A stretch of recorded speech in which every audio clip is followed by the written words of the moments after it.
Okay. We have everything that we need to.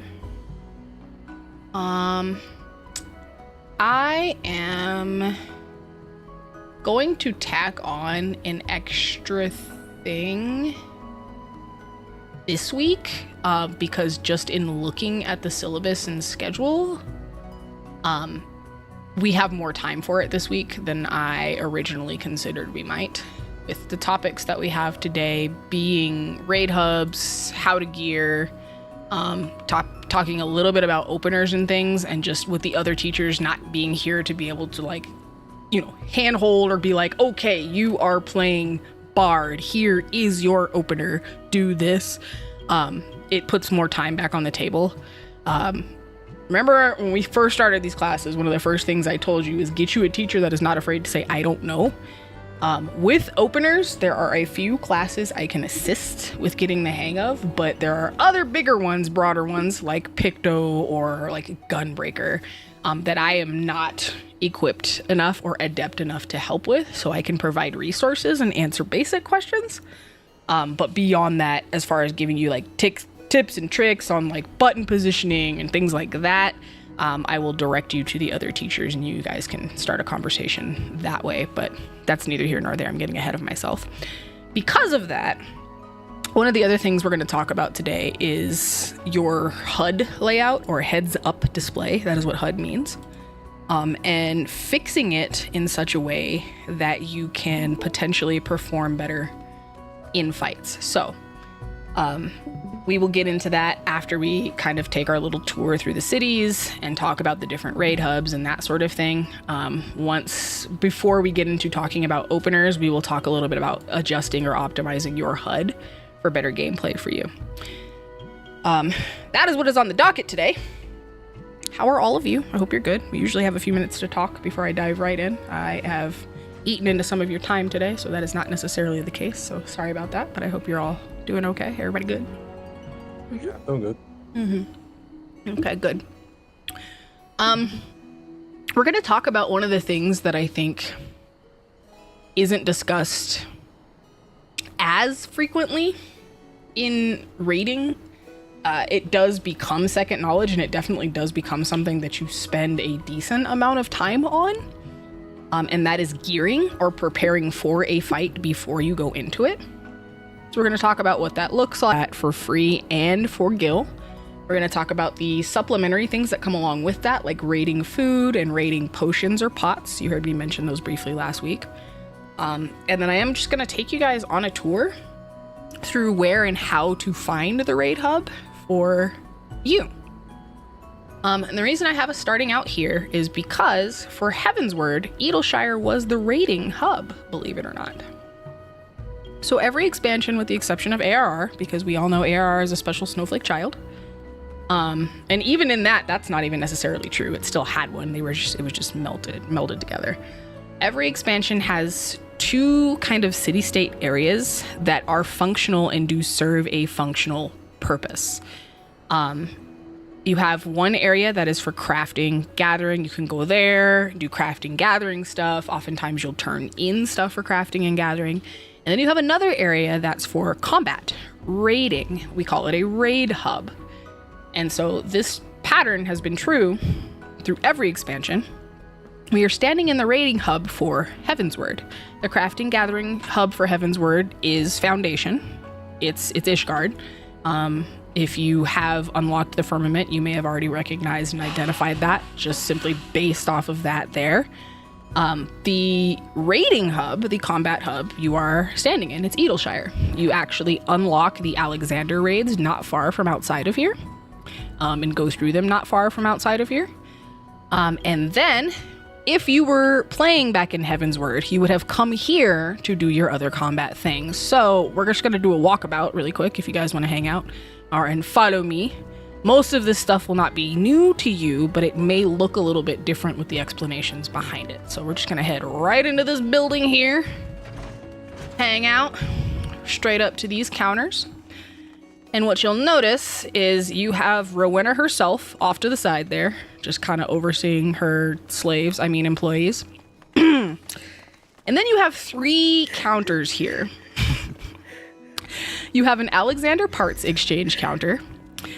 If you talk to this person, Sabina, you'll notice she has a couple of different things you can choose from. She's got like a Gordian items with this weird kind of IL and number after it. She's got these manifestos, these Midians, these manifestos, and then Alexandrian manifestos. What you are looking at are the 3 tiers of the Alexander raids. So Gordian items, I level stands for item level, so your gear level.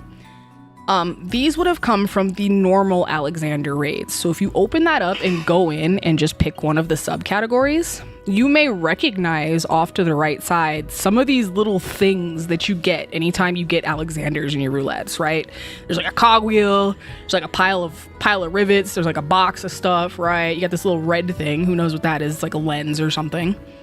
You would have collected those at the time that the first 4 Alexander raids were released. And we're just talking about normal right now. So you would have collected those by doing those first 4 Alexander raids, these here, and then you would have taken them to this NPC and you would exchange them quite literally for the items that you see listed to the right. So you've got your tarnished Gordian springs. It's like that little box. You would have needed 4 of those to get a pair of pants, for example. Or maybe you had your little wooden stick things. You would have taken 4 of those to get a chest piece, and 2s and 1s. You get your little bolts, your little rivets. You change those for accessories. And this is how you would get the gear that would have been 190 for item level. Underneath that, you have what looks to be similar because it has the word Gordian in it, but it says Manifesto Exchange. That item level is a little higher, if you notice. So you got 190, but then you have like a 210, right? These would have been for Savage. So when you raid in Savage, there are weekly lockouts. Basically, if you go into a Savage fight while it's on contact and you finish that fight, you will get 1 book. And it does look like a book. It's a tome. If you open up that manifesto option, the Gordian manifesto option, you will see them. They're green, white, yellow. If you scroll all the way to the bottom, there's red. If you finished a Savage raid fight, you would get 1 of these, and each fight will drop a different type of book. And then when you have enough books, you would come here and you would exchange the books for these gear items. This is still true today. This is the game that Savage raiders play to get better gear. If you inspect me, my dancer, you'll notice, for those of you that have done the Dawn Trail raids, the normal raids, that I am wearing a mixture of something called Babyface Champions and Augmented Historia. I got this gear. Well, my weapon is wrong. Let me put the right weapon back on. Sorry, I was doing ultimates the other night. I got this gear by doing Savage raids. So the Historia pieces right now are tome gear, which we'll talk about in just a second. But if you look at the Babyface Champion pieces, those come from Savage raids. So I did the dance. I went and fought in a Savage raid. I either won a treasure coffer that had these items that I could just open and then have, or I fought however many times to get however many books so that I could go and get the actual piece from the counter. That's how you gear at a Savage level. And this is why raid hubs exist. Every raid hub that we go to today will have a person like this, where they are carrying both the normal raid gear and the Savage raid gear. And it will be 6 options, 2 sets per tier, because there are 12 fights for Savage raids. So the first 2 will be 1, 2, 3, 4. The second 2 will be 5, 6, 7, 8. And the last 2 will be 9, 10, 11, 12. And then at the bottom, you'll find some part exchange stuff. These are what would have been pieces you could use to augment tome gear. So you could also go and do normal raids. It looks like this was probably changed at some point. It might have been books in here, or it could have been like the alliance raids, whatever the items required were at the time, like when this was fresh. And you would trade those in and you would get these little like pieces, the shell, the ore, the bones, whatever, what have you. And that could be used to augment tombstone gear. So if you look at my character, the augmented pieces that you're seeing, that's how I did that. You would get a piece of material, you would take it to the tombstone person, you would get the regular piece, and then you would just choose the option for augment. Before we move on to the tome gear, are there any questions about how gearing works, like going to the NPC to get raid gear? I think so. No. Okay, cool. It's a lot, so I always like to ask before I move on to the next NPC. But I call it the prize counter. If you've ever gone with me into a fight or anything like that, I'll say it a lot. I meet you at the prize counter. Prize counter, go check the prize counter. Because that's what it feels like. It feels like you got Chuck E. Cheese tokens and you just took them up to the nice lady who's making minimum wage and pointed at the race car. You want the Hot Wheels car, you know? So yeah. And that's true for all of these. When I say prize counter, I'm talking about all of them, not necessarily just the rating stuff. So moving on. Tombstone gear may be something that you may or may not be more familiar with. If you're in the FC, the likelihood that you're familiar with this is very high. If you hang out with the FC a lot, same thing. If you're not, you may possibly just be figuring this out right now. And that's fine. That's what it's here for. So, at the same time that you get this raid gear, it's got like a super high item level, it's super scary. You also have gear here that is released in the same sort of stint. And at this point in time, it all takes poetics, but it would have taken a different type of tombstone. So if you open up your currency menu, like if you hit start and you go to character and then go to currency and open that up. Right now we have 3 types of poetics and then a 4th discontinued one that should be showing up for you, right? You have 3 types of tomes and a 4th one that's been discontinued, I should say. So you have your poetics. Poetics are always here, right? It's that little red, blue rectangle. We see it all over the place. You can only carry 2,000 of them at a time. You also have red ones, tombstones of heliometry right now. And then we have green ones, tombstones of mathematics. Heliometry and mathematics are the current currency that we use in the Dawn Trail Raid Hub to get tombstone gear. As time goes on and we get more expansions, that will stop being true. You will be able to go to the raid hub for Dawn Trail and use poetics to buy that same gear.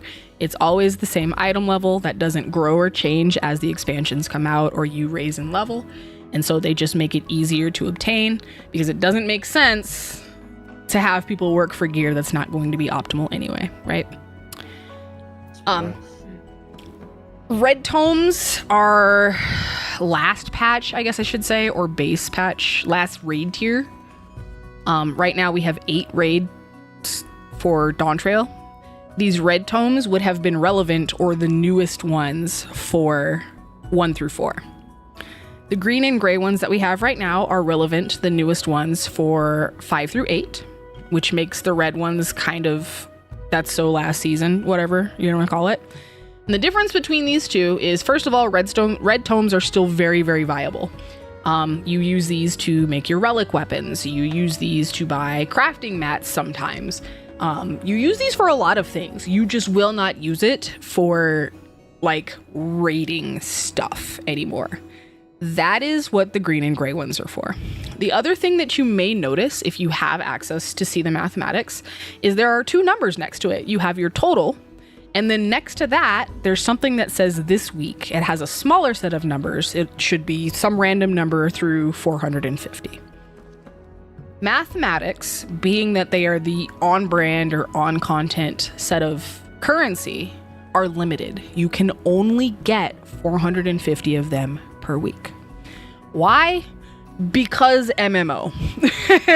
I don't have an answer for you other than it is a way to keep the player base engaged, especially those that do content. And so this will always be true. When the new raid tier comes out, heliometries, the red ones, will be discontinued. The green ones, mathematics, will go to where the red ones sit, and we will get a new number. It will be a different name, a different color, whatever you have you.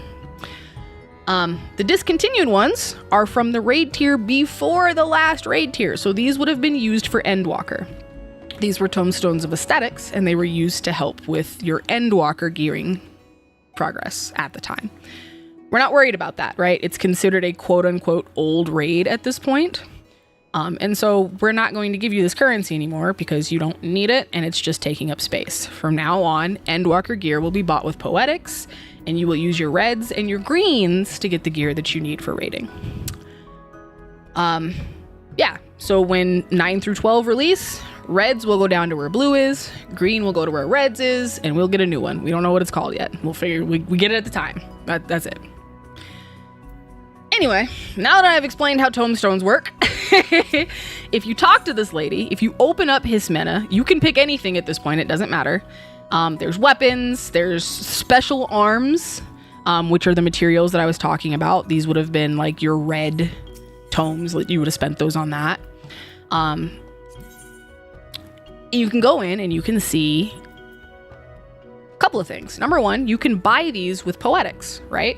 Number two, you may notice everything is labeled as augmented. Do you notice that? This is not always true. So the third thing that happens when we get a new expansion and we get the first raid tier from that expansion, in addition to the old raid gear being able to be purchased with Poetics, the tomestones that were related to it being discontinued, everything gets bumped up automatically to augmented status. Let me see if I have a piece of non-augmented gear. Give me 1 second. So just a regular... They're just a regular... I'm a little bit of a pain in the butt about keeping my gear up to where it needs to be. So I'm trying to find a piece of Historia gear that I have not like touched yet. Give me a second. Antiquated, Hand Kings, Augmented, Dark, so we don't have a hat. Do we have a chest piece that hasn't been touched? That seems more likely. Light, heavy. I'm gonna find one so that I can link it. If one of you is wearing a piece of Historia gear that is not augmented, please feel free to link it in Say Chat for the class. So we don't have to spend the rest of... Oh, here's one right here. All right, Casting Road. So this. See how it just says regular, like, Historia's robe, right? Regular Historia fending. But now if you look at this piece, it's got the word augmented in front of it. It's still Historia, but it says augmented instead. If you go into Hismena and you look at literally any armor that's listed here, you'll notice it's all listed as augmented. And that's because when a new expansion comes out, they take the old tome gear and they automatically bump it up to its max potential. They're just doing you a favor. They're making it easier. They're going, hey, this is obsolete. We're not using it anymore. We're just going to bump it up to its max potential. When this stuff would have released, and if you click on the things that myself and Revan have linked, you'll notice it too. They have 2 different item levels. So if you click in the little helper menu for the Historia Robe of Casting, you'll notice that the item level, that your little pop-up text will say 750. If you click on the augmented one, that's got a full extra 10 levels. So that's 760. That is why you augment the gear. A higher item level means higher stats. Higher stats mean a better performance. So that's the whole reason. This being my dancer is what I wear when I am going into Savage raids, when I'm going into Ultimate raids, when I go into anything high end, really. I'm usually on dancer 99% of the time. My dancer is what we call BIST. B as in boy, I, S as in Sam. BIST stands for best in slot. So right now, everything on me, head to toe, weapon included, is best in slot for a dancer. If you look, you'll notice everything is 760 with the exception of my weapon, which is 765. That puts me at an average overall item level of 760. This is the goal. This is what you want. And why you use these counters, I should say. It makes you a stronger player. It makes you hit harder. It helps put your rotation the way that it's supposed to be. Everybody has a certain cooldown time. We'll get into that a little bit later.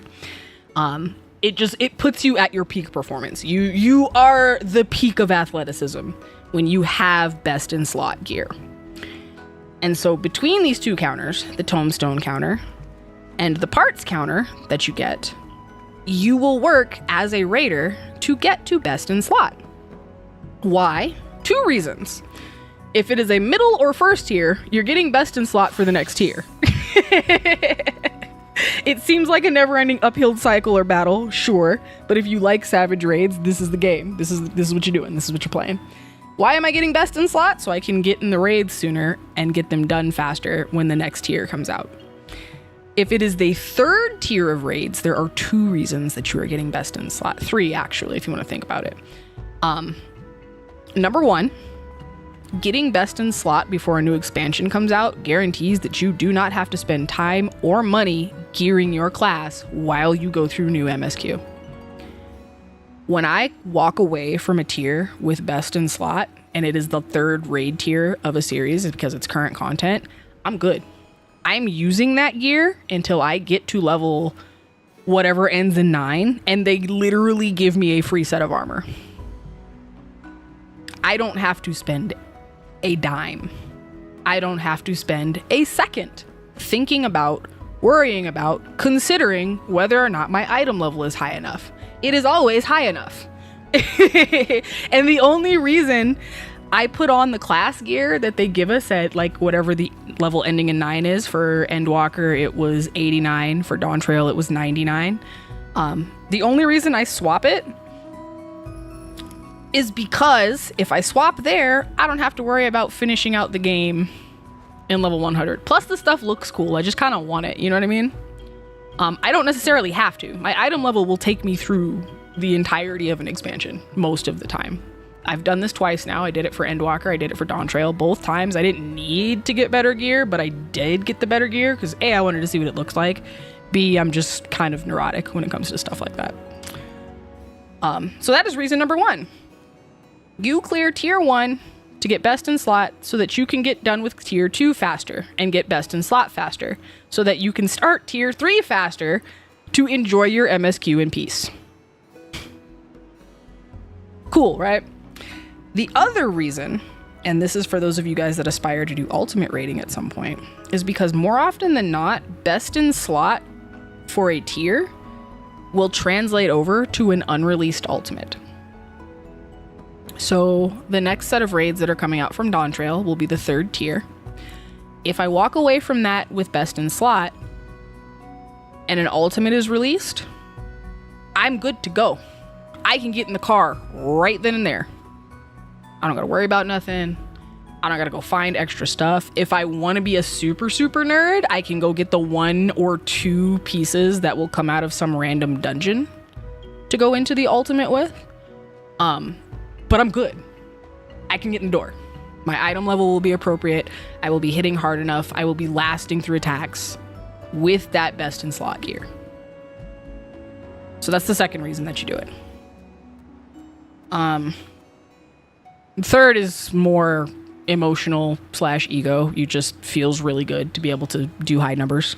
Look at me, I'm so cool. I hit so hard, big damage. Wah! So superficial and not really valid, but also legitimate. Not valid, but legitimate, if that makes any sense. Or I guess not legitimate, but valid. Whichever, take your pick. So yeah. Any questions so far about that? Nope. Cool. I don't think so. We're going to talk about our 3rd friend over here, because rating hubs will also end up with getting them eventually at some point. Not all rating hubs will have one, but actually that's not true. All rating hubs will have one. Not all rating hubs will have the thing that I would like for you to look at. Oh, sorry. There's a question in chat. I don't know if you have it. Oh, I'm so sorry. I missed it. 1 second. Should we be getting current non-augmented gear instead of pentamelted crafted gear since we're trying to get into savages?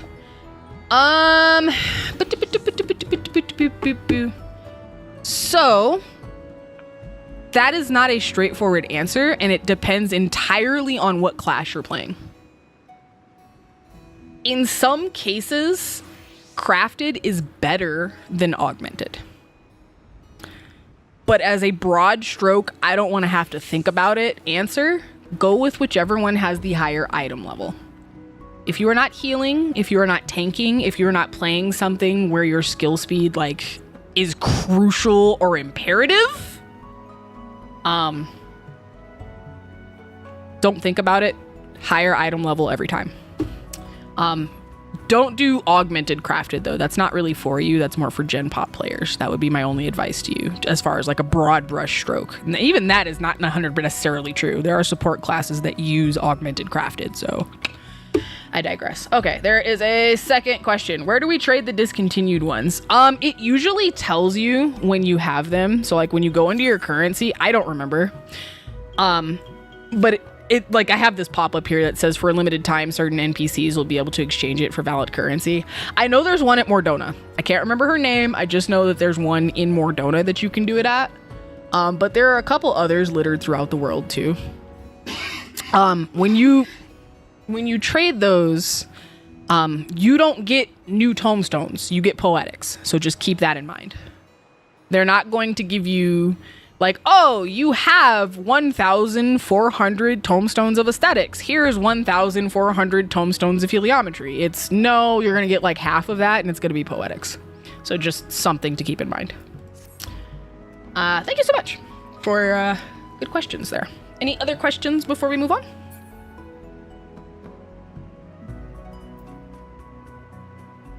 Augmented crafted? Ha. Okay. So this is one of those things that I almost don't want to introduce you to, but you will stumble across it on your own eventually. And so I would rather you be armed with the knowledge going in. And I feel like the knowledge and knowing outweighs the temptation. There is crafted gear you can buy on the market board. Everybody here should be aware of that by this point. Yes, if you're not, then hey, this is me telling you. You can buy crafted gear on the market board for raiding. Most of the time you will for day one raiders. That is where all of the crafters make their money, is day one raiders that are too lazy and in too much of a hurry to make their own gear. It is me, by the way. I am calling me out. I am too lazy and in too much of a hurry to get into raids on day one to make my own gear. So I will give you millions of gil to outfit me so that I can go punch things in the face. That gear that is made by crafters can be augmented. Similarly to the 3 that we have here, it's something that was introduced later, so there's no one here that I can give you as an example. There will be an example later when we get to the Endwalker raid hub, and I can show you there, but there's just not one here right now. There are different materials called rain, I think. Something rain. It'll always be something rain. Let me see if I have any leftovers in my saddlebag. I don't.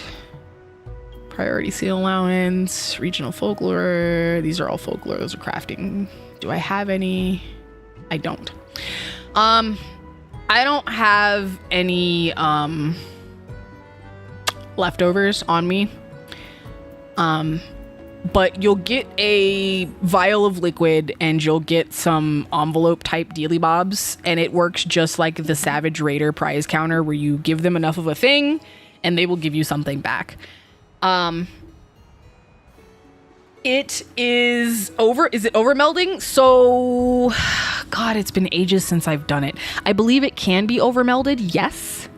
It does not come standard with 5 materia slots. But it does have the ability to be overmelded. So you can add extra materia into those if you need to. I believe. Don't quote me on that. Again, I say to you, augmented crafted gear is not for raiders. That's more for someone who does want the little added oomph, but doesn't want to do savage content or, something of the like. But you can augment it the same way that you would augment like your tombstone gear. You give the lady at the prize counter stuff, she gives you augmented version of gear. It isn't for raiders, and the reason that I say that it isn't for raiders is because more often than not, augmented crafted gear is still 10 item levels lower than tombstone gear at its best. So you can get a crafted piece. We'll use the numbers that we're playing with right now just to make it really simple, right? Right now, Savage Raid gear is 760, right? Non-augmented tombstone gear is 750, and crafted gear is 740. So the best that you can get if you augment a piece of crafted gear is 750 for your item level. There is no way to get to 760. It does not exist. It is faster and less stressful for you if you just augment the tombstone pieces. And you're getting a better reward that way as well, because augmented tombstone pieces are going to be 10 levels higher than augmented crafted pieces. Augmented crafted is 750, augmented tombstone is 760. Non-augmented tombstone is the same level as augmented crafted. So you're doing a bunch of work on something for very, very little turnaround. But it is an option, and it does exist. I am not going to point you at that counter. If you are a healer or a tank, you need to consult an expert before you look in that direction. There are instances where healers and tanks specifically will use stuff that is augmented crafted. They are very, very few and far between. They are very, very situational. So, know what you're doing before you do it. Everkeep Rain. Yes, thank you, Revan.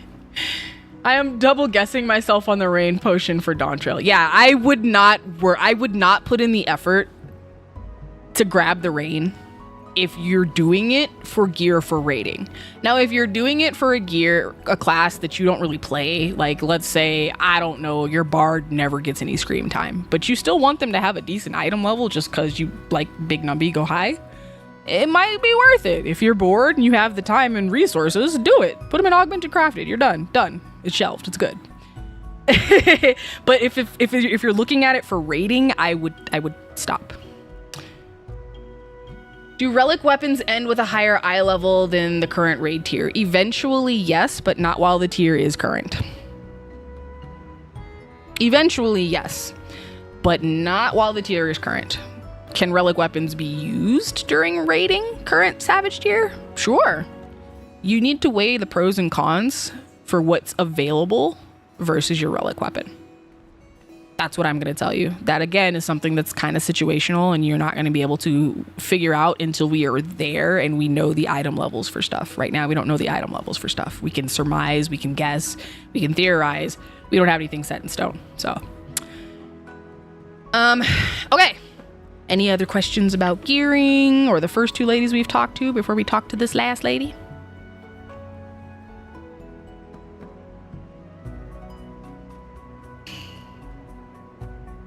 Okay, so this last lady's fun. Some of you may already know what the last lady is. It's the one thing that we haven't talked about. Well, there's two things we haven't talked about, but the more popular one are going to be extremes. The prize counter for extremes is also in the rating hub. So if you talk to her, you may notice she's got primal gear 1, 2, 3, 4, and so on and such forth. You may see an option for totem gear. You should see an option for totem gear. I think it's available for everybody. And then there's something called uncanny knickknacks. This nice lady, Bertana, is where you are going to go to turn in your totems for mount farming. Yay! If you finish an extreme, you get something called a totem. I'll link one for you now. Where's my Arkveld? Oh, they're not totems for Arkveld. That's why. Okay. It'll be something like this, right? They've got different names. They always end with the word totem.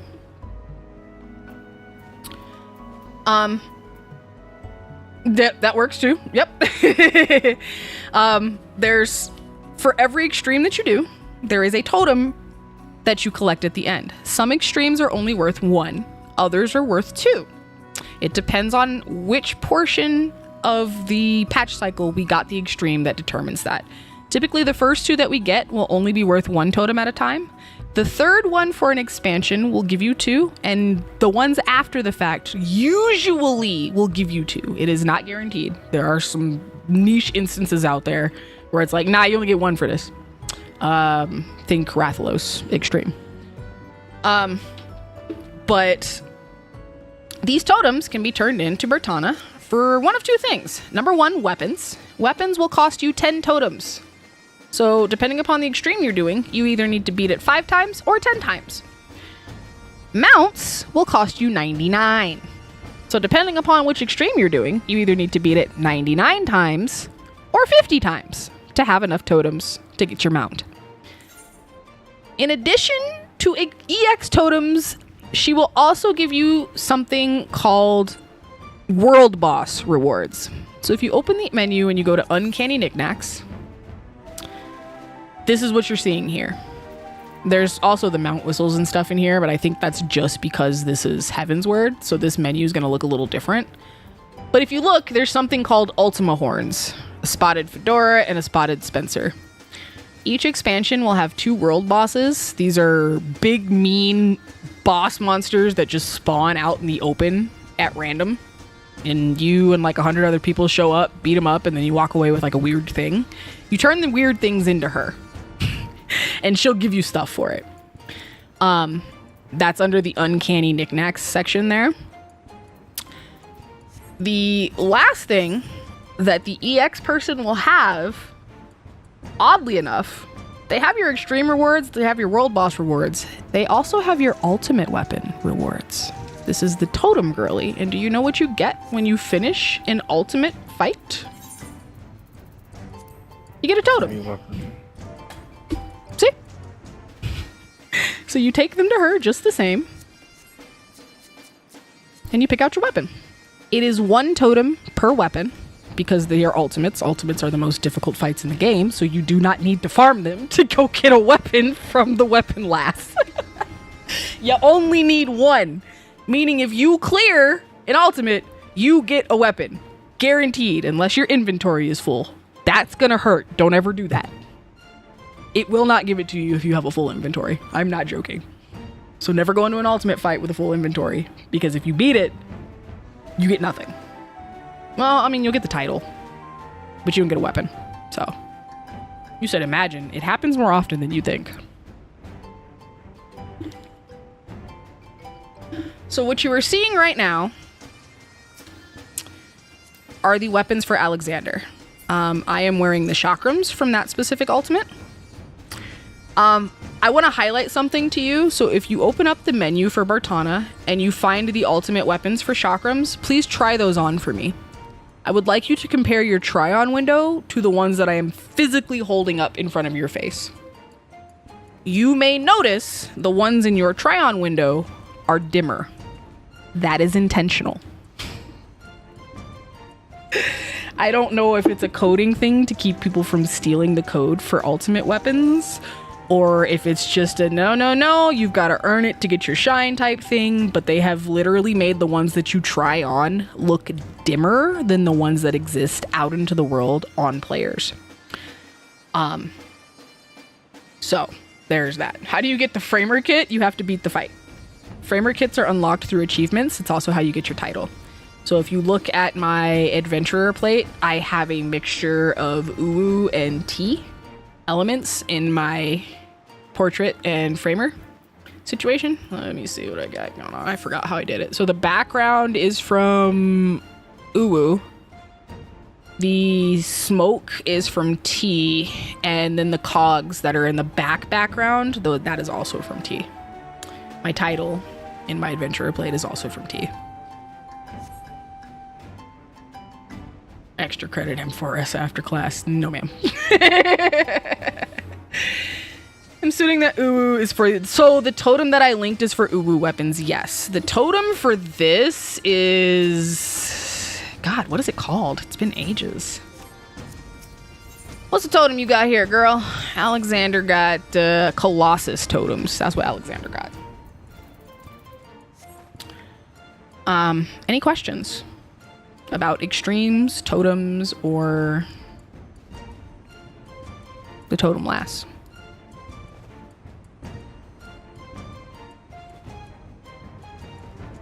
Nope. Okay. Then without further ado, 1, 2, 3, 4, 5, 6, 7. Oh, we're a perfect group of 8 again today. I love that for us. We're gonna take a tour. 3, 4, 5. Yoshi P, please find a better way for me to invite people. 6 and 7. Let's have a look-see here. What you mean, wait? What you want, girl? What did I miss? I'm not taking you to M4S, if that's your question.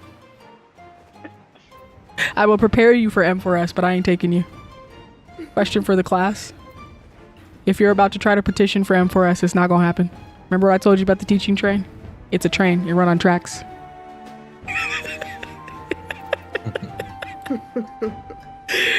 Oh, gosh. Oh, you want to know what raids they want to do most? That's a good question. Let's, Savage, Alti. Go ahead and list those if you have the ability to. List your answers for Mina in the text chat. We're gonna start the tour. I'm basically gonna show you where the raid hub is for each expansion and where you can find what you need kind of quickly. You'll probably forget, but if you can at least remember the city, you'll be able to find what you need to find. Am I missing anyone? Yes, I'm missing Ami. Invite. Oh, okay, cool. All right, everybody's here. So this is the raid hub for Heavensward. Top. You can go to top. You let me know how it goes. I see you on the other side when you're a bigger kid than me. I'm not going yet. I don't want to hear it. You're working on your second ultimate clear. I'm not talking to you today. What is T again? T stands for the Epic of Alexander. So I guess before we leave, we can go through these. You're going to have to look at my screen to see them. Just for visual aid. But each ultimate has its own acronym. Starting with the one that comes from ARR. Let me tell you how ultimates work to begin with. Each expansion, in theory, should get 2 ultimate fights. One for MSQ, and one for the raid series that released. So I'm going to highlight this as I go through this list, starting with A Realm Reborn. We have the Unending Coil of Bahamut Ultimate, also known as UCOB, U-C-O-B. That is from the raid tier, Coils of Bahamut, from ARR. Then you have Weapons Refrain Ultimate. And the reason it's called Uwu is because someone just decided to tack the word Ultima weapon on the front. So despite the fact that this is called the Weapons Refrain Ultimate, it's called Uwu. Ultimate Weapon, Ultima Weapon Ultimate. So this is the storyline, or the MSQ, for ARR. We have the raid series, Coils of Bahamut. We have the storyline. Both of these are from ARR. Moving on to Heavensward, we have the Epic of Alexander, or T-E-A. And then you have Dragon Songs Reprise, DSR. These are both centered around Heavensward. I will not give details, but Alexander is the raid series. Dragon Song is the storyline. Then we do a little weird skip, and this is why I used the word should be 2 ultimates per expansion, because right now we only have 6. We're missing 2. We're missing more than 2, actually, now I'm thinking about it, but I digress. We have 1 from Stormblood right now, the Omega Protocol, also known as TOP. Its acronym is very fitting, since this is by far the most difficult ultimate in the entire game. It is at the top of the charts. That's how you can remember that. That one is for Stormblood. We only have the raid side for Stormblood. And then we move to Shadowbringers, where we again only have the raid side. We do not have MSQ for Stormblood. We do not have MSQ for Shadowbringers yet for ultimates.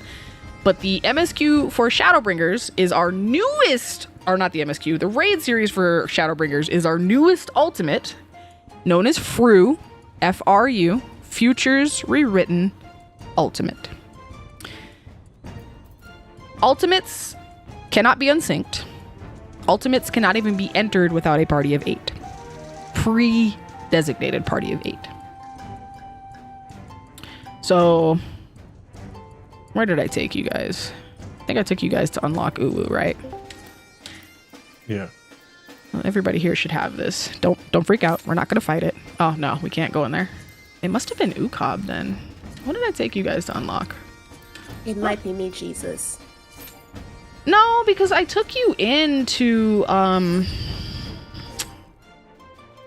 did I take y'all to unlock? What was that? I forget what it was. It was day 1 that we met. I took y'all to unlock one of these. I don't remember what it was. It wasn't T. I know I didn't take y'all to race car. It couldn't have been, it had to have been one of these two, and I don't remember. It's fine. Don't worry about it. I did Uwu unlock. Thank you. Hi, Deshaun. Everyone knows how ultis are structured. Not exactly. This is their first designation into ultimates, and this is why I said what I said. You have Ukob and Uwu. Someone doesn't have it. It's fine. I was just going to show you that I can only queue in if we're in a full pre-designated. Oh, you know why? No, we're a proper comp. Yeah. And we're a proper team comp and everything. That's not why. I don't know. Whatever. It's fine. In any case, those are the ultimates. You do need a pre-designated party. It is always level synced. You cannot do them unsynced. It is always like you can't tweak the settings for ultimates. It just is what it is. That's what you get. You only have Ukob, weapons refrain, and T. Comps don't. Oh yeah, comps don't matter. You right. I'm tripping. It's just 8 people. Okay. Anyway. So those are the acronyms. We didn't talk about where or how to unlock them, but ultimates can only be unlocked by clearing the savage that they are tied to. So tier 1 and tier 2 will have a savage raid that once you have cleared this, you have the ability to go talk to the Wandering Minstrel and unlock the ultimate. It's usually the 4th turn, or 4th fight, I should say. But that's why. So, questions? More questions, I guess, about ultimates?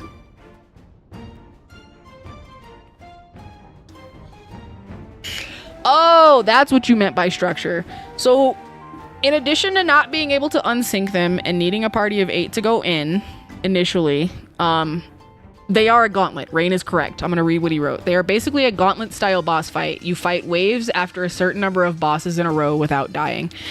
So when he says waves, I want you to know that he's not necessarily talking about trash mobs like in a dungeon. He's talking about boss fights.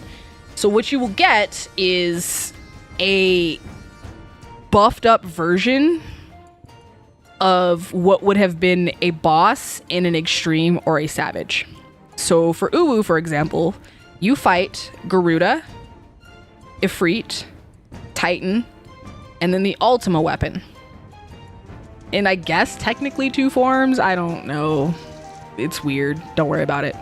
But these are beefed up versions. These will be fights unlike any of which you have ever seen. If you've ever watched me do an ultimate, you might understand what I mean. For example, some things are untelegraphed. The fights are much faster.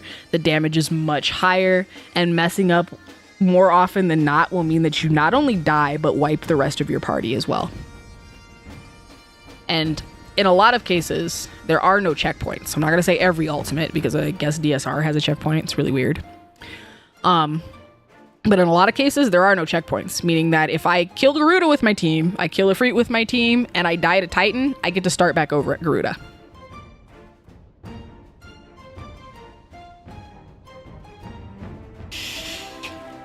Could you maybe at some point unlock all of this or create a separate day? So this is something I would encourage you to do amongst your peers and yourself. I say this a lot. It's a new phrase that I have recently adopted. The learning train is a train and not a bus, meaning that we are on a set of tracks, and we will very rarely, if ever, deviate from that.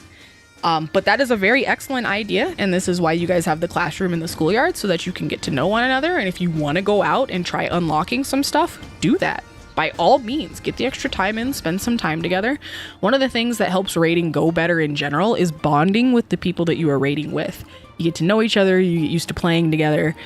Fights go a lot smoother just based off of that principle. So yeah, if that's something that you guys want to get together and do, use your resources. Use the schoolyard, use the classroom. Go, hey guys, you trying to go do this thing? I'm trying to go do this thing.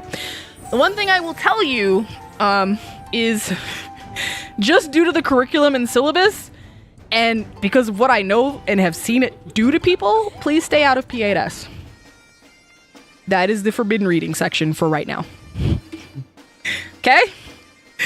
You want to unlock all the other ones? Go right ahead. Please stay out of P8S.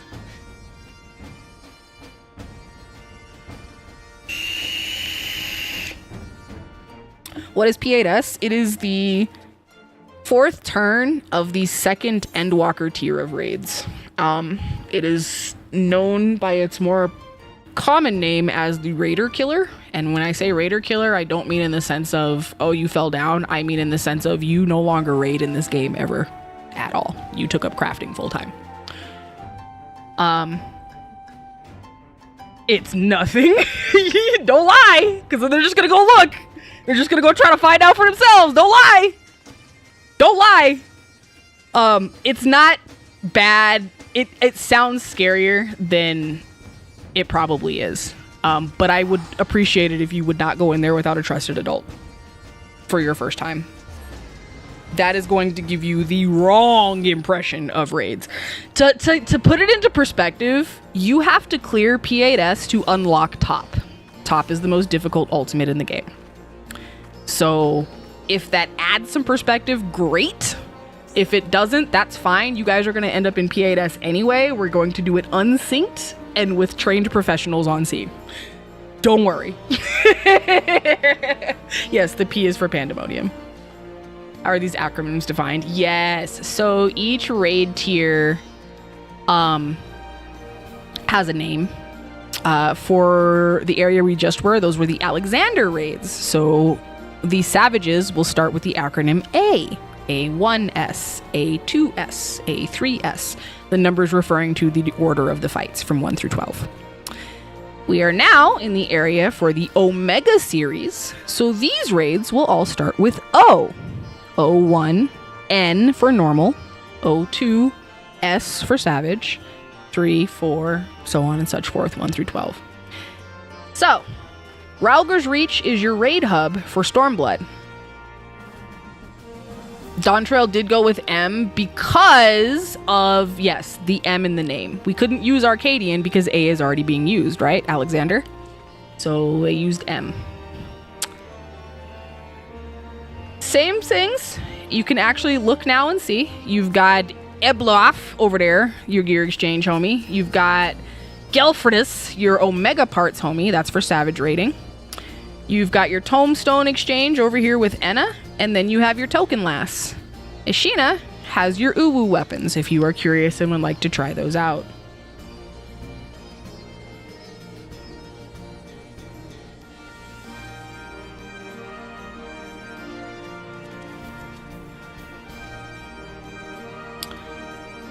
And by the way, if while we're here, for some reason you see blue quests over here on this little Magitech terminal or with Jesse, just go ahead and pick those up. Those are Savage unlocks. So, we've got time. I'm going to give you guys a couple of minutes to check stuff out, and then we will move on to the next raiding hub. I'll also answer questions while you guys are having a peek-see at stuff.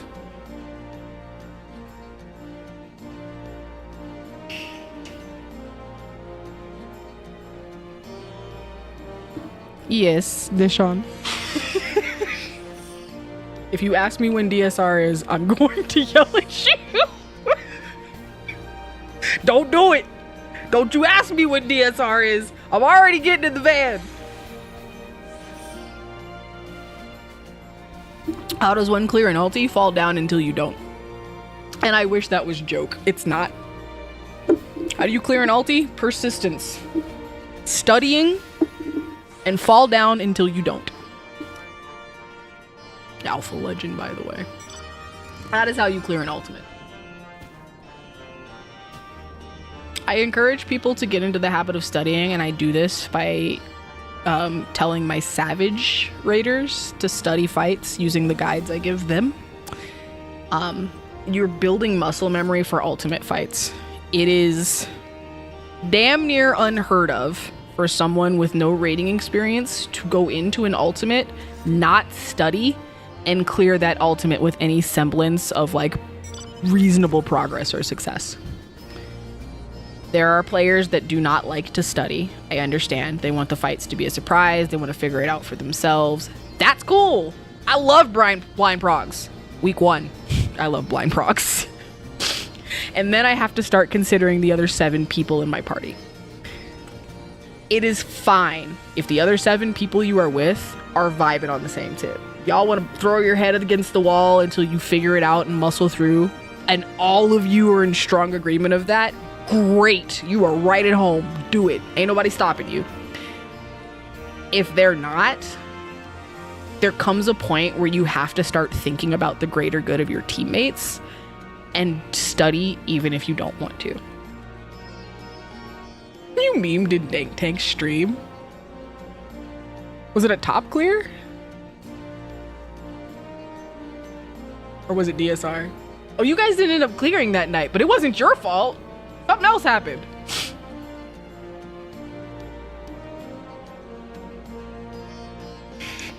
Is there a science behind slamming your keyboard on the head and winning? It was you? Oh no, Brian! You're fine. You're okay. People still raid with you. You're fine.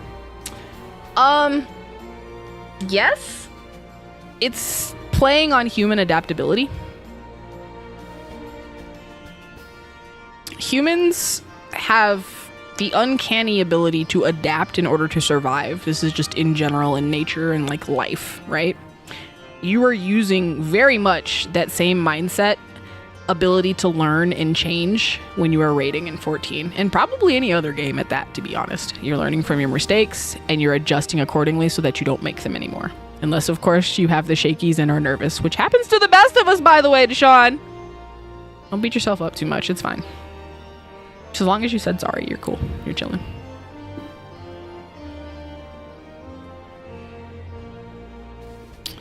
All right, let's move on to the next raid hub. We can't vibe out forever. So the next raid hub is for Shadowbringers.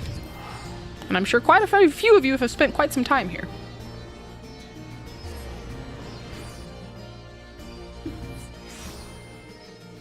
Yulmore is your raiding hub for Shadowbringers. Most people don't notice it, but if you go right up these steps over here into this open terrace area, here's your people. Ta-da! Neat, right? Look at that. It's been here this whole time. A lot of people don't realize that Yulmore was the raid hub originally. Because, 2 things. They added somebody in the Crystarium that I guess you can get your Poetics gear from. That's really cool. But this is your raid hub. Crystarium is the crafting and gathering hub.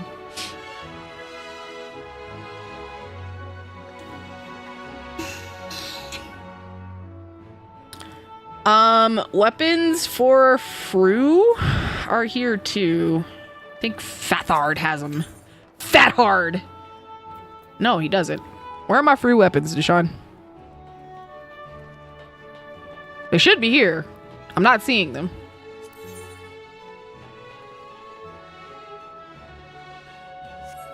Where the Fru weapons are? I promise they should have been here. Unless they're under Eden Relic, but that wouldn't make sense. No, this is the raid gear from the tier. What unlocked Fru? Futures Rewritten Ultimate is based off of the Eden series. So you would think that the Fru weapons would be here, but I don't see the rep. That's really weird.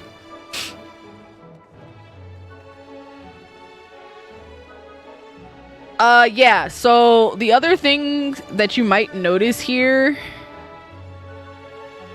are they in solution? Insanity. Is this thing, which is unrelated to raiding. It's this lady, this luxury trader. She sells the mounts that are 50 million, 25 million gil. On the other end, you'll also find the bicolor gemstone trader. This is for doing fates out in the world. You can get rewards and stuff from her if you have maxed out all of the zones. She'll be available to purchase stuff from. Yeah, the actual Fru weapons. Are they in Solution 9? That's so weird, but I guess that's because it's the raid it's associated with. Whatever, dog. I don't know, I just work here. They should be here. It don't make no sense that they're not, but I digress. No, actually, I'm lying. It does, because Uwus are in Raugers. You're right. Oh, my lesbian book. It's a totem. Oh, you talking about the scholar book. Look, you got a long road, girl. You can get there, but you got a long road. You walking it now. Any questions about Yulmore or any of that? You know, I think you may actually be able to see the crafted augmented here. You got this? I don't know. Yeah, she has it. So this lady has augmented crafted gear. The stuff that I kind of warned you about, it's not really for raiders, but you can at least look at it and look at what you would need to do to get into it. It is a convoluted process. It is a lot of effort for very little turnaround and almost no reward in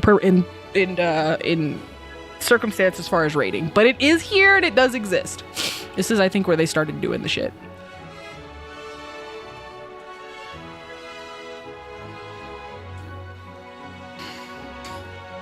Splash, the people buying them mounts are people that have so much money and have had so much money for so long they ain't got nothing else to do with it but give it to Sprouts and spend it on silly stuff.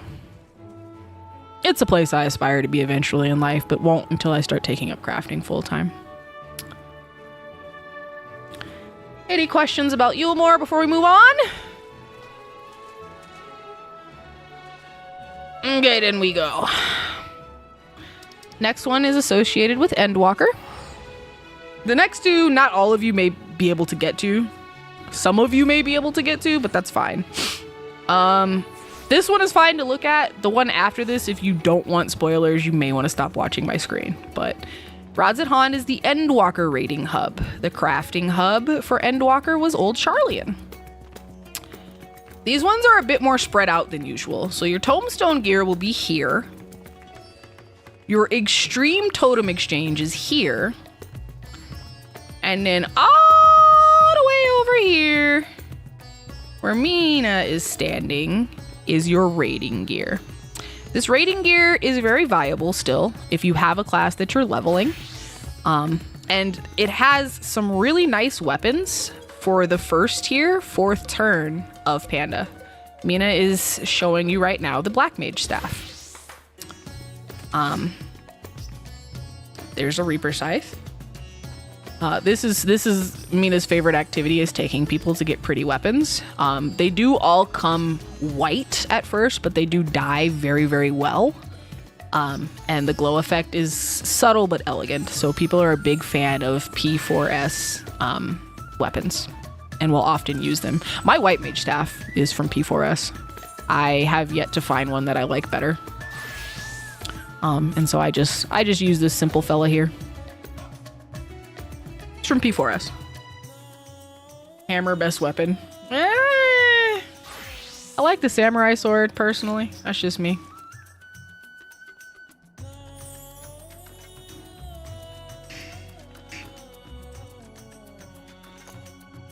But yes, this first hallway, which would be to the right of the Mender. There's a Mender against this wall here, out by the Aetheryte Crystal. Yeah, it'd be on his right. To the right of Atapa. That's your raiding hallway.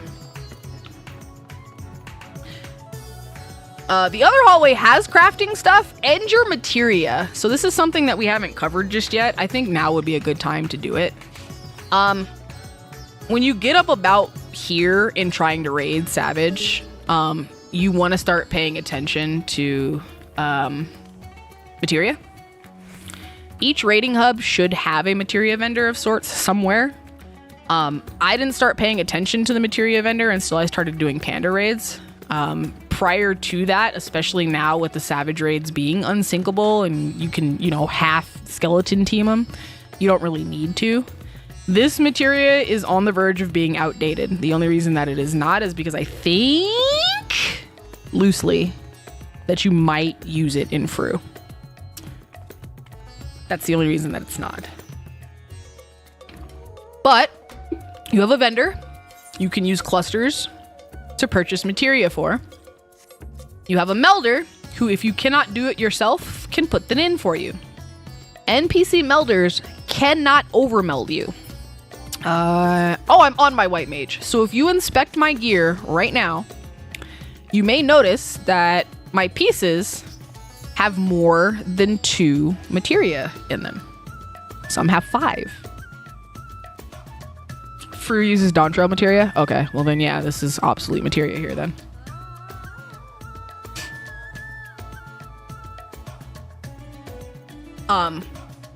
This is called pentamelding. Penta meaning 5, melding meaning melds. You have 5 melds of materia in a piece of gear. Pentamelding is expensive. It will hurt your feelings and create a rage in you unlike any the world has ever known. So my suggestion to you is do your dailies and use your clusters to purchase materia. That way, if you do have to pentameld, it's not as painful. Pentamelding is something that takes place when a new Savage tier drops. So when the new tier drops, when the 3rd tier for Arcadian comes out, I will get some crafted gear, and I will also attempt to pentameld that crafted gear that day. That is an on-content set of Savage raids. That means everything hurts me and I need to be as strong as possible. The only way to do that is with crafted, pentamelded gear. That is why crafters are so rich. They get 3 of those days every expansion. And that's not even talking about the people that come in late to the game or expansion releases themselves. Crafters are rich as hell because this is an expensive hobby. And they have the supply for your demand. Start charging. Make some money on me.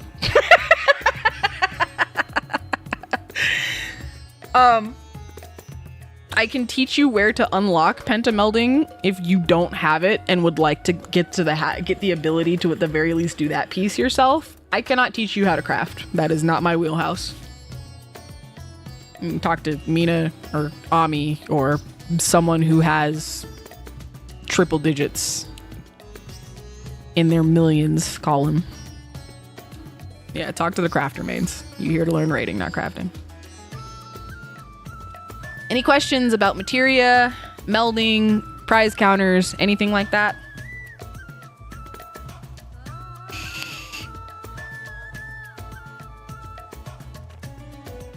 Yeah, I can show you how to press funny buttons. Big numbie.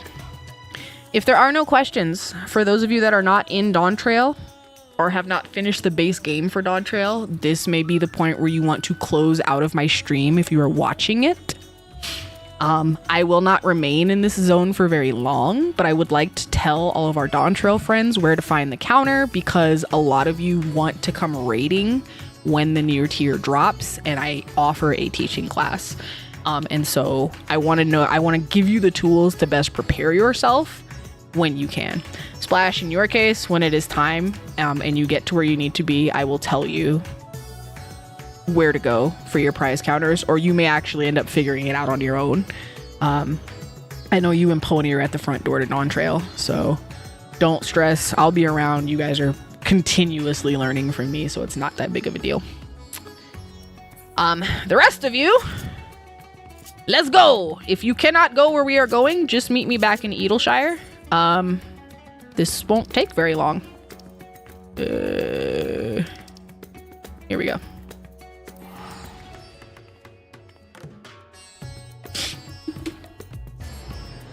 Got a gather and crafter in order to do society quests, and that was it.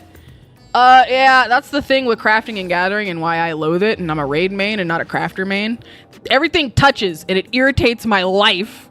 I can't just have one class. I gotta level other if I want to do it myself, I gotta level other So, for where we are at right now, there's a teleportation called Nexus Arcade. Take that, go there, and follow me. This zone is interesting. It has all the same stuff that Rods at Han has. It's just very close together, which I'm not used to seeing, but I'm also not mad about because you can get crafter script stuff here too, but that's not what we're here for.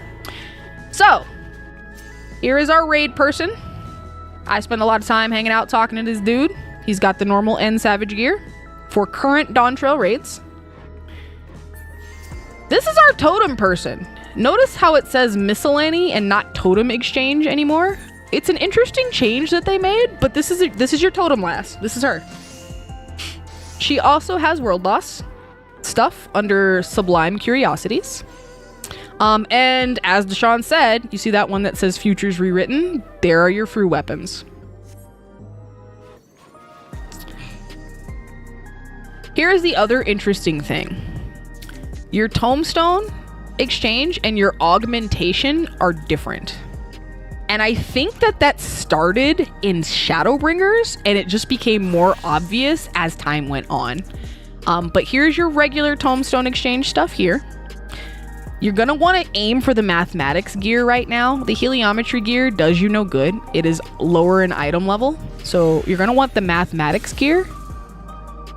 If you have the ability to augment it, you will come and talk to Theon on the end here. She can do the gear exchange to get you from 750 to 760. It is all one little hub here, this neat little counter, just one space.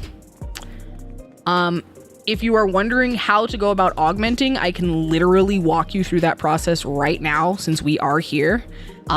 I'm probably going to explain it a little bit anyway, because it is something that you're going to need to do one way or the other, in general.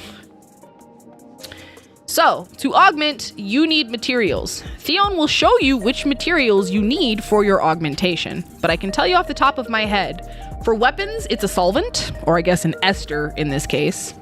For clothing, hats, chests, gloves, shoes, and boots, it is a twine piece. So it'll be something twine. And for accessories, it is a glaze. They're calling it a solvent for weapons this time, which irritates me. It used to, or I'm sorry, an ester and not a solvent. It's not a brine or a solvent this time. But this is what you need for weapons. Right now, you can get glaze and twine. If you are in Dawn Trail and you have these, do I have two of them? No, because I haven't been in my alliance raids. I only have the ones leftovers. There are two types of coins. There's this type that I am linking in Say Chat right now. And then there's one that's called Ordell coin. One is bronze, one is silver. You take one of each of these. Yep, thank you. You come over here to Sublime Curiosities. You scroll all the way to the bottom. And you buy these, the Evercharged Twine and Glaze. Then you take your twine and your glaze and your Historia piece back over to Theon and you trade them. And she will give you an augmented piece in exchange. A couple things to note about that. Number one, it cannot be on your body. If it is equipped to you, you cannot give it to her. Number two, if you have materia in it and you are augmenting it, take the materia out. If you do not, it is gone forever. So be sure to take your materia out of your gear before you trade in your piece to have it augmented. Yes, we will, and Deshaun is correct. So you will hear raiders call it left side and right side a lot. Let me just break down what that means, because that is raider jargon and raider speak. If you open your character menu and you look at your character, your accessories are all on the right side. Like quite literally, they're all on your right. All of your accessories are on the right. Your weapon and your armor are on the left. So we refer to it as left side or right side augmentation. So you may come to me and go, oh, what gear piece should I get next? You should probably focus on your left side. Get the boots. You may hear me respond like that. That's what that means.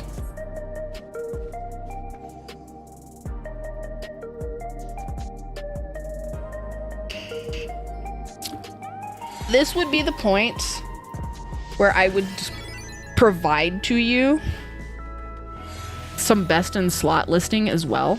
So if you are interested in that and you want that from me, please let me know. I can literally look it up right here on the spot and hand you the answer sheet. I can walk you guys through how to do it too. It is not a complicated process. Quite literally, I open Google, type in FFXIV, the class I am looking for, and the word BIS, B-I-S. Are you trying to BIS your dancer, Ami?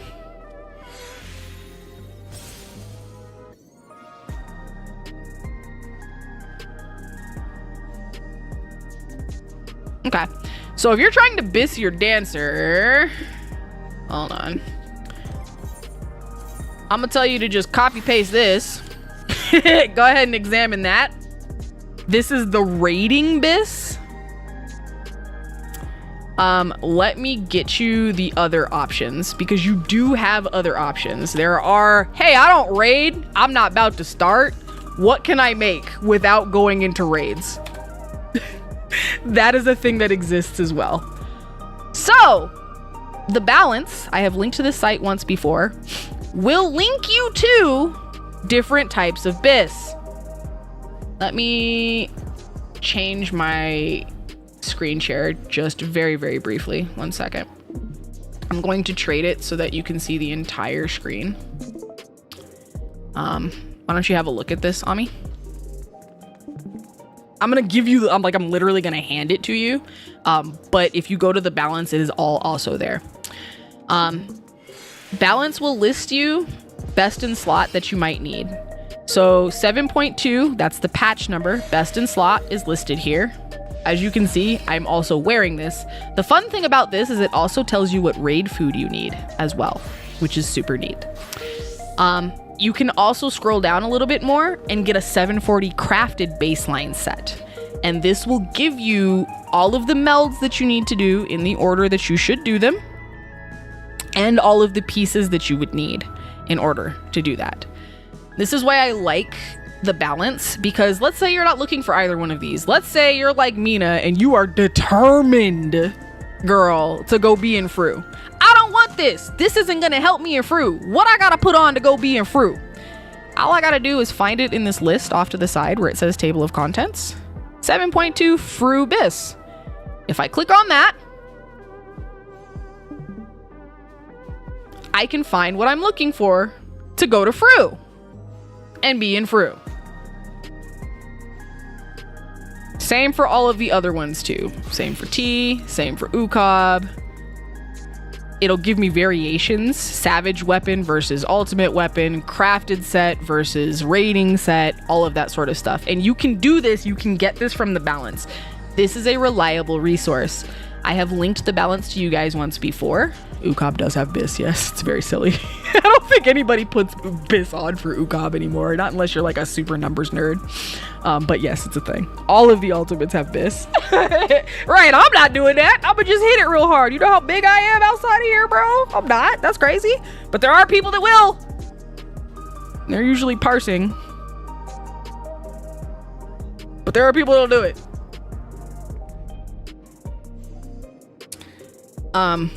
So yeah, I have linked your specific bis in the call chat, Ami, if you want to save that so that it's just right there for reference. If you can't save it or don't want to save it and you're remembering this 2 days from now, it's like, where do I go? The balance. Go to the balance. Does anybody else want their bis while I have the site up? You can literally watch me find it for you. I can show you how I find bis, because people will message me all the time. They're like, what's my bis? What do I need? I'll show you exactly what I do if you send me that message. You're gonna watch it in real time because you can do it too. You have for Dark Knight or Silver? You want Dark Knight? Yeah. Okay, so Yeah. check me out, right? I'm gonna open this tab. I'm gonna type FFXIV DRK bis. Hey, look, there's the balance guide. Copy. Oh, yeah. So did you want 2.5 OGCD speed or 246? Do you want fast Dark Knight or normal Dark Knight? Normal? You want normal Dark Knight? Okay, look. Copy. Paste. Here you go! There is no magic. I'm deliberately destroying the magic behind the curtain because people often think that raiders gatekeep shit. It's not that we're gatekeeping shit. We just don't consider that someone might not know how to do this or which site to trust. So we just kind of look at you like, did you just come ask me for that? You could Google this. I Google mine.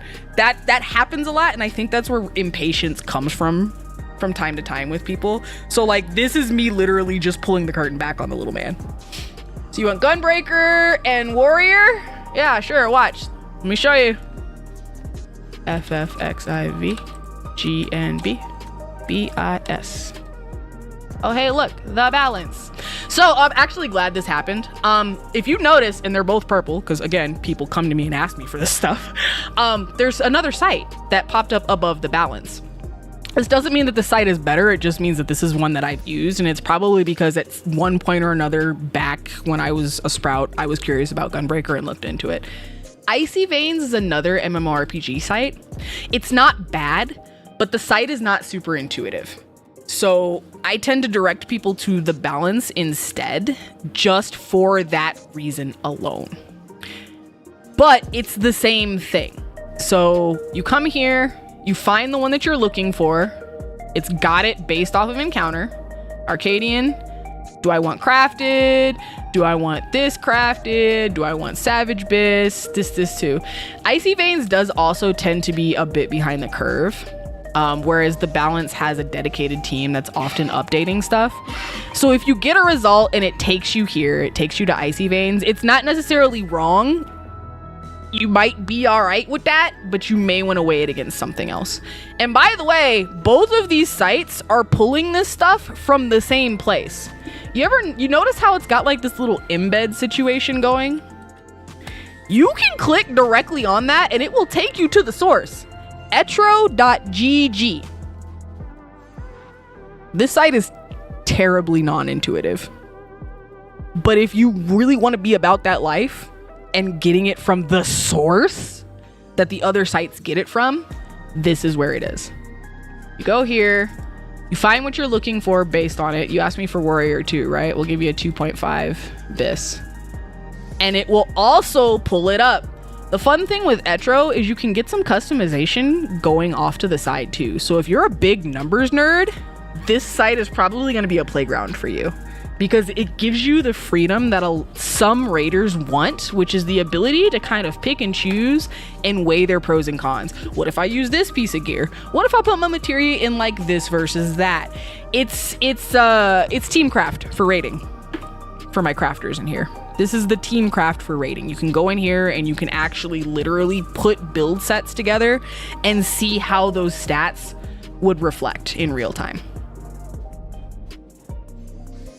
So if you are aspiring to be a numbers nerd and like you really want to be that, like, I'm razor's edge ahead of the curve, I'm joining a world first team, you may want to start familiarizing yourself with Etro, because everywhere, Icy Veins, the balance, any Discord that you're joining that's not a world first Discord is going to pull their meta from here.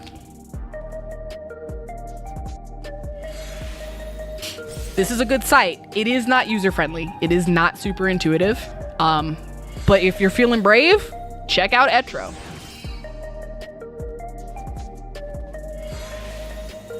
Tanks are lazy and we share gear almost. That's not what I heard. I'm gonna shut up. You found it? Hey, look at you, Raven. Okay. All right. I think I gave you guys War. Did I give you guys War and Gunbreaker? I think I did. Okay. And we talked about Etro, so this is good. This is really good. Any questions about trying to figure out your bis or how to materia or anything like that? So is Babyface and Augment pretty much the same, or is Babyface better? This is very thin. Good question. If you're staring at my screen and you're not in Dawn Trail, close it now. I'm gonna minimize this site and I'm gonna switch back to the game. 5, 4, 3, 2, swapping. Okay. So the difference between Augmented and Babyface is stats. If you look at my dancer, you'll notice I have a mixture of both. And the reason is because they supplement different things. So each gear piece has a dex stat. In my case, because I'm a dancer, dexterity is the most important thing for me. First of all, every class has an important stat. Sometimes it's strength, sometimes it's mind, sometimes it's dexterity. It just depends.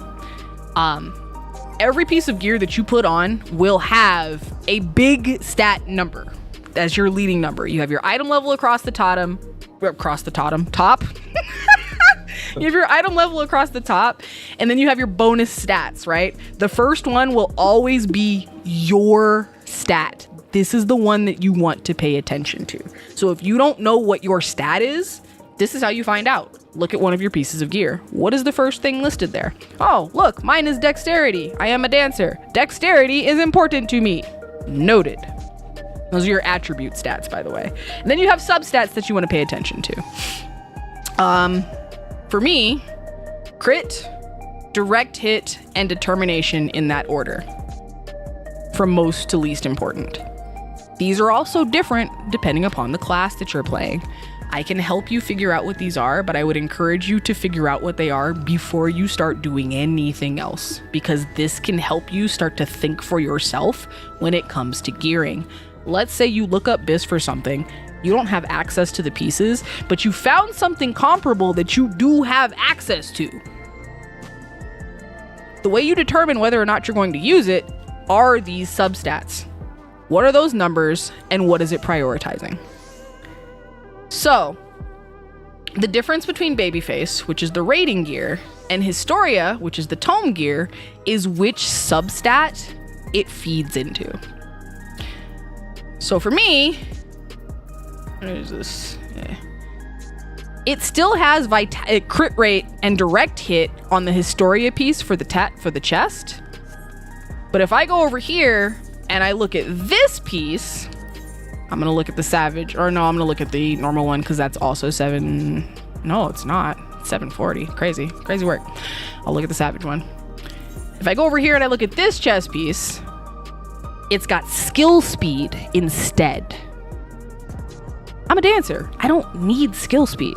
So I'm not gonna put this on my body because it's actually gonna make it harder for me to raid successfully than the Historia chest.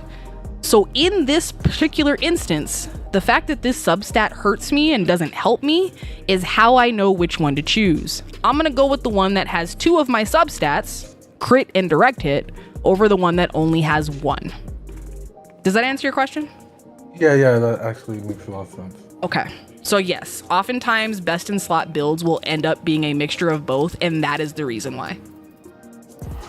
All right, Revan's got a question. I'm happy I got the BIS top apparently, right? I do have a question. I've noticed that in some of the BIS for Gunbreaker, they're showing crafted. Is there a particular reason? Because tanks are weird. I'm sorry, that was rude. I apologize to Sean, I know. But y'all are, man. So support classes will often use pentamelded crafted over rated or augmented gear. Why? You're probably gonna want to ask a tank main, but if I had to surmise, it's the same thought process that I just explained to Sani, where something about the way that these substats are set up is better for you than if you went with one of the other 2 pieces. That's my guess. And that's just me being intuitive and kind of understanding how gear works at a fundamental level more than I'm a tank main, I can tell you this for sure. He looks like he's answering your question though.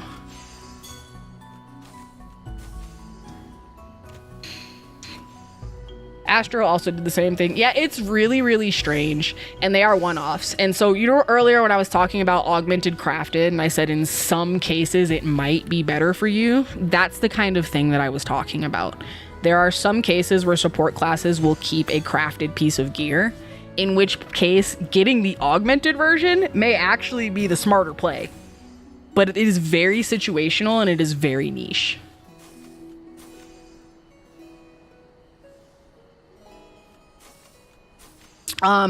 Tanks a lot of times will play with their global cooldown speed.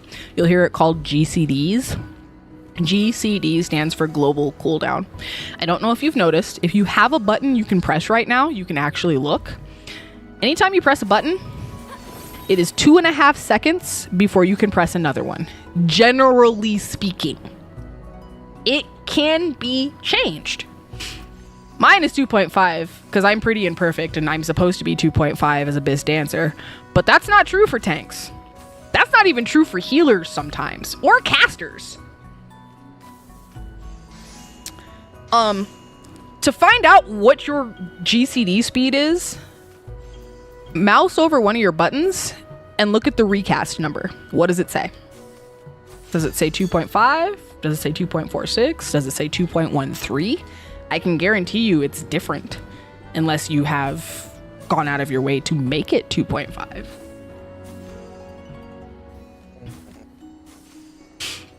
And so, yeah, see? So for tanks and some other classes like Ninja, for example, that number is hugely, violently important. And we're actually about to get into why. before we move into talking about rotation and openers, are there any more questions about gearing, materia, or otherwise?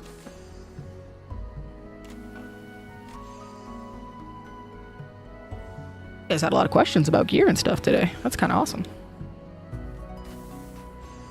The relic gear never shows on those BIS. Correct, because at the time that the raid tiers are released, relic gear is never BIS. It is never the highest item level, nor does it have the stats that would cater to what you need in a raid. Relic weapons become BIS after the tier is no longer current. That is the point where the item level on your relic will be higher than like a savage weapon. So prime example, my dancer chakrams are 765. My relic chakrams are 760. And because I don't have the extra stat right now, it is smarter for me to use the raid weapons. It will be progbis, yeah, at the start of the next tier, which is why I have those chakrams. I'm preparing for tier release. But for right now, I don't need it. It's not what's best for me.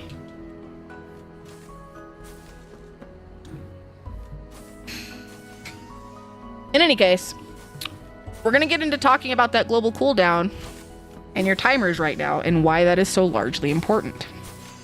GCDs stands for global cooldown. OGCDs stands for off global cooldown. Those are buttons that you can press whenever. So if you press a button and all your buttons cycle and that one doesn't, that's an OGCD.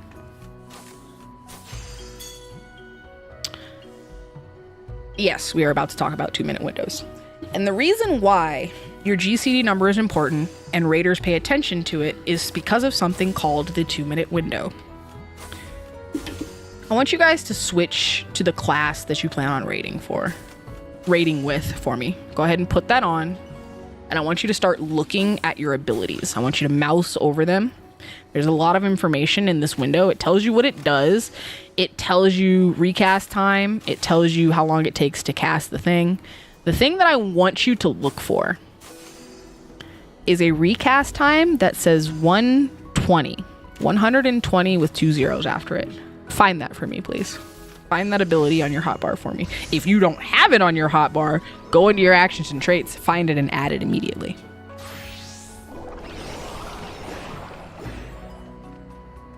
Good job, Aether.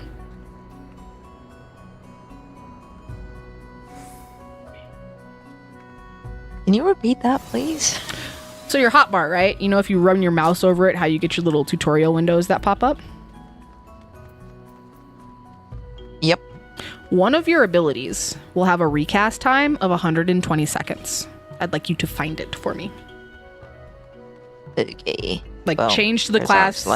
Yeah, change to the class Nebula. Okay. that you plan on raiding in. Find your 120 second ability. Sometimes you'll have more than one. Just find one. I have for more me. than one. Yeah. So do Okay. I. So yeah, that's fine. 120 seconds is 2 minutes. Raiders, in addition to killing a boss and trying to beat a fight, are trying to do it as efficiently as possible. This is done when everybody presses their 2-minute buttons at the same time. The button you found, if you will notice, probably buffs you. And if it doesn't buff you, it buffs the party. Read the description. Mine is just my my mitt. You've got a 120 minute? Okay. You probably have another one in there somewhere that is also 120 seconds. I'm trying to find. If you can, it may be in like your actions and traits. It may not necessarily be on your hotbar. Yeah, but there's... or Deshaun. Some jobs also have 2 charges that equal 120 seconds. Are you... Oh, okay. Wait. Your Gunbreaker. It's Gunbreaker. Yep. So yes, that's the case. Your charges will equal 120 seconds. Deshaun is 100% right. Bloodfest, he says. It's Bloodfest. Bloodfest is your 120. Oh, Bloodfest. Okay. Expedience is 120. You have another one as a scholar, yeah, Mina. Bloodfest. Yeah. Got it. Scholars have another one too. Oh God, Lick says it all the time. What the hell is it called? It's not Expedience though. There's a different one. Shit. What is it called? Chain stratagem. Chain stratagem should be 120 seconds for you also. It might be 60 though. Is it 60? Is that a 1 minute for you, Mina? It is. It's 120. Okay. So chain strat is your 120.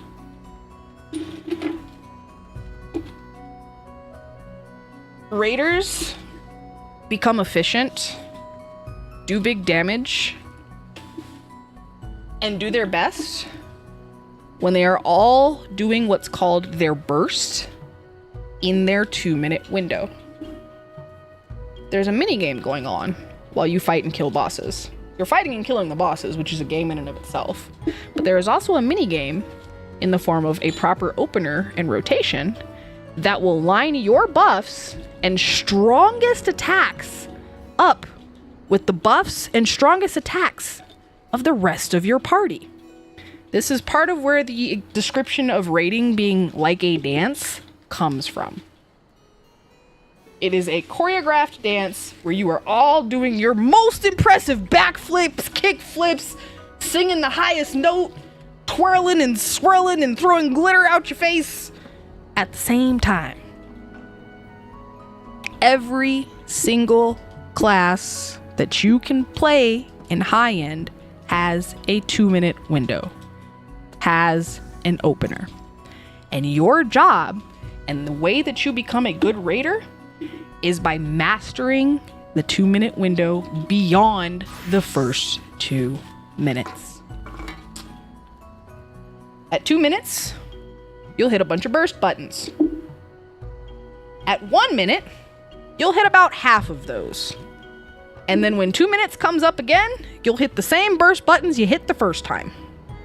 Wash, rinse, repeat is the general way that openers and rotations work. This means different things for different classes. This means different things for healers. This means different things for tanks. This means different things for Fizz range, like myself. Remember, we talked about how Fizz range's job is to buff the party, right? This means different things for melees. But that is the general idea. Master your 2-minute window, master your opener. You can step foot into anything. And so that's what we're going to talk about. I can pull openers for you. I'm going to link the balance for those of you that want to get good at doing it like yourself, like learning how to research, because being a good researcher can in turn make you a good raider. But I'm also going to leak something else that I have found has been super helpful for a lot of beginners. And it's a YouTube channel. And you might be offended by the name of the YouTube channel. I'm going to implore you to ignore the name. And remember what I said about all high-end raiders eating glue. Okay? Because this person makes video guides that are called An Idiot's Guide. It's offensive as a name goes. It's a YouTuber by the name of Megastar. But the guides themselves are absolutely fantastic. So, I'm going to link his YouTube channel.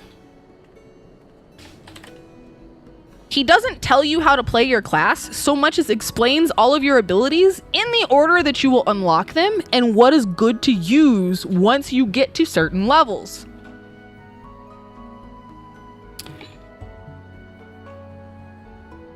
Save this YouTube channel.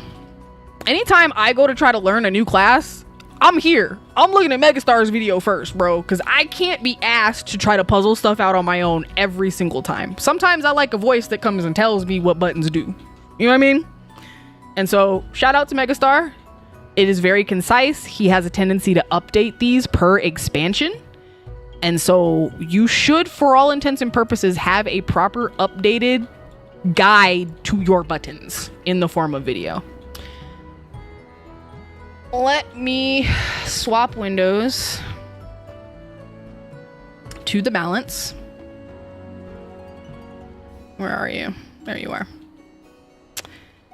And I'm going to ask everybody to look at my screen. Pressing your buttons on time with the rest of your class is one aspect or element of mastering an opener or a rotation. The other aspect or element of mastering an opener or rotation is doing it in the proper order. And you might be like, what do you mean the proper order? There's rules to this shit? There is for high-end raids. And trust me, the discipline is worth the reward, because the trade-off, more often than not, is that you top damage for anything that you step foot into regular-wise.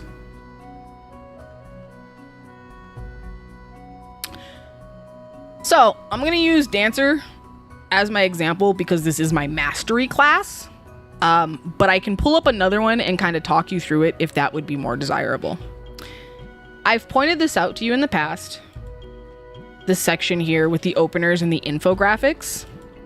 I would like you, if you're following along on your end, to find on the balance site your class and your infographic for your opener. I want you to save it, because this is what you're going to be working on for the next however long. Okay?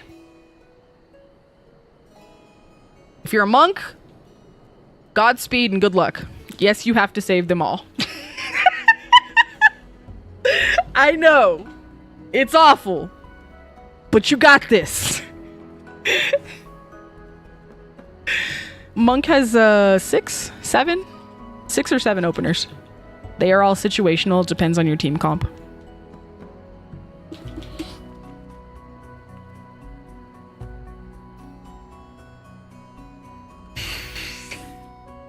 Deshaun is correct about the audio cues. We'll talk to that in a second. This is what you are going to use the other tools that I have given you to practice. Remember we went to Stone Sky Sea and we played with the striking dummies? This is where you need to be going to practice this. If you are lucky enough to own a house, get a striking dummy in your yard that is appropriate for your level, which means level 100. Level 1 will teach you nothing. And start practicing this on the striking dummy in your yard. If you don't have a house, Summerford Farms is right there. They got striking dummies for free. Ain't nobody gonna bother you. Go out there, do your little 10 minutes, move on.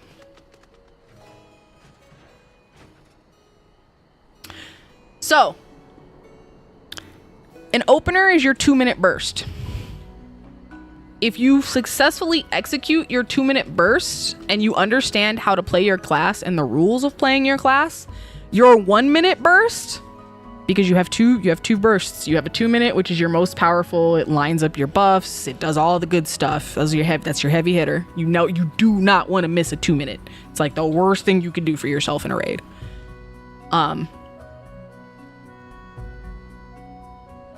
But you also have a 1-minute. So once you understand this opener and you are executing this opener, naturally after 60 seconds has passed, you will have buttons that were a part of this 2-minute that are available again. Press them. That's your 1-minute burst. It's not as heavy or hard hitting as your 2-minute burst, but it is still equally as important if you would like to do decent damage or big damage or optimize your damage in raids. It's all coming together, but I'm all level 60 with Monk. Good luck with that, Rain. I don't know why that was the one you decided to go with next. You're insane. Oh my gosh. Monk is fun, but it is also one of the most difficult classes to master, especially being a melee. Because of them openers and all of the situational stuff. Monk got more situational stuff than Dancer, which is crazy to me. I'm okay. I'll sit over here and twirl and make pretty sparkles. Now, I can help with some of you. If you are trying to learn Dancer, I can help with Dancer and getting the hang of your opener. If you're trying to learn Black Mage, I can help with Black Mage a little bit, getting the hang of your opener. If you're trying to learn White Mage or any other healer, I can help kinda. But considering healers don't really got, well, with the exception of Astro, healers don't really got like an opener like that. It'd be like 4 or 5 buttons most of the time. I can kind of help and aid there too. If you are one of the more complex classes like Monk, or if you are trying to understand openers for tanks, Deshaun is right here. Happy Chaos is in chat. He is more than happy to answer questions that are custom and tailored to you. Talk to Lix for Scholar. That is also correct. Yeah, only Astro and Scholars have real openers. I can help you with Viper. Rain is probably a better teacher at this point since he has kind of mastered it and knows it inside and out better than I do. He's right there in chat if you would like to ask him Viper related questions. Otherwise, just ask me about a specific class. I will do my best to answer your questions. And that'll be where we go from here. And only Viper. That's okay. You can help. That's what matters.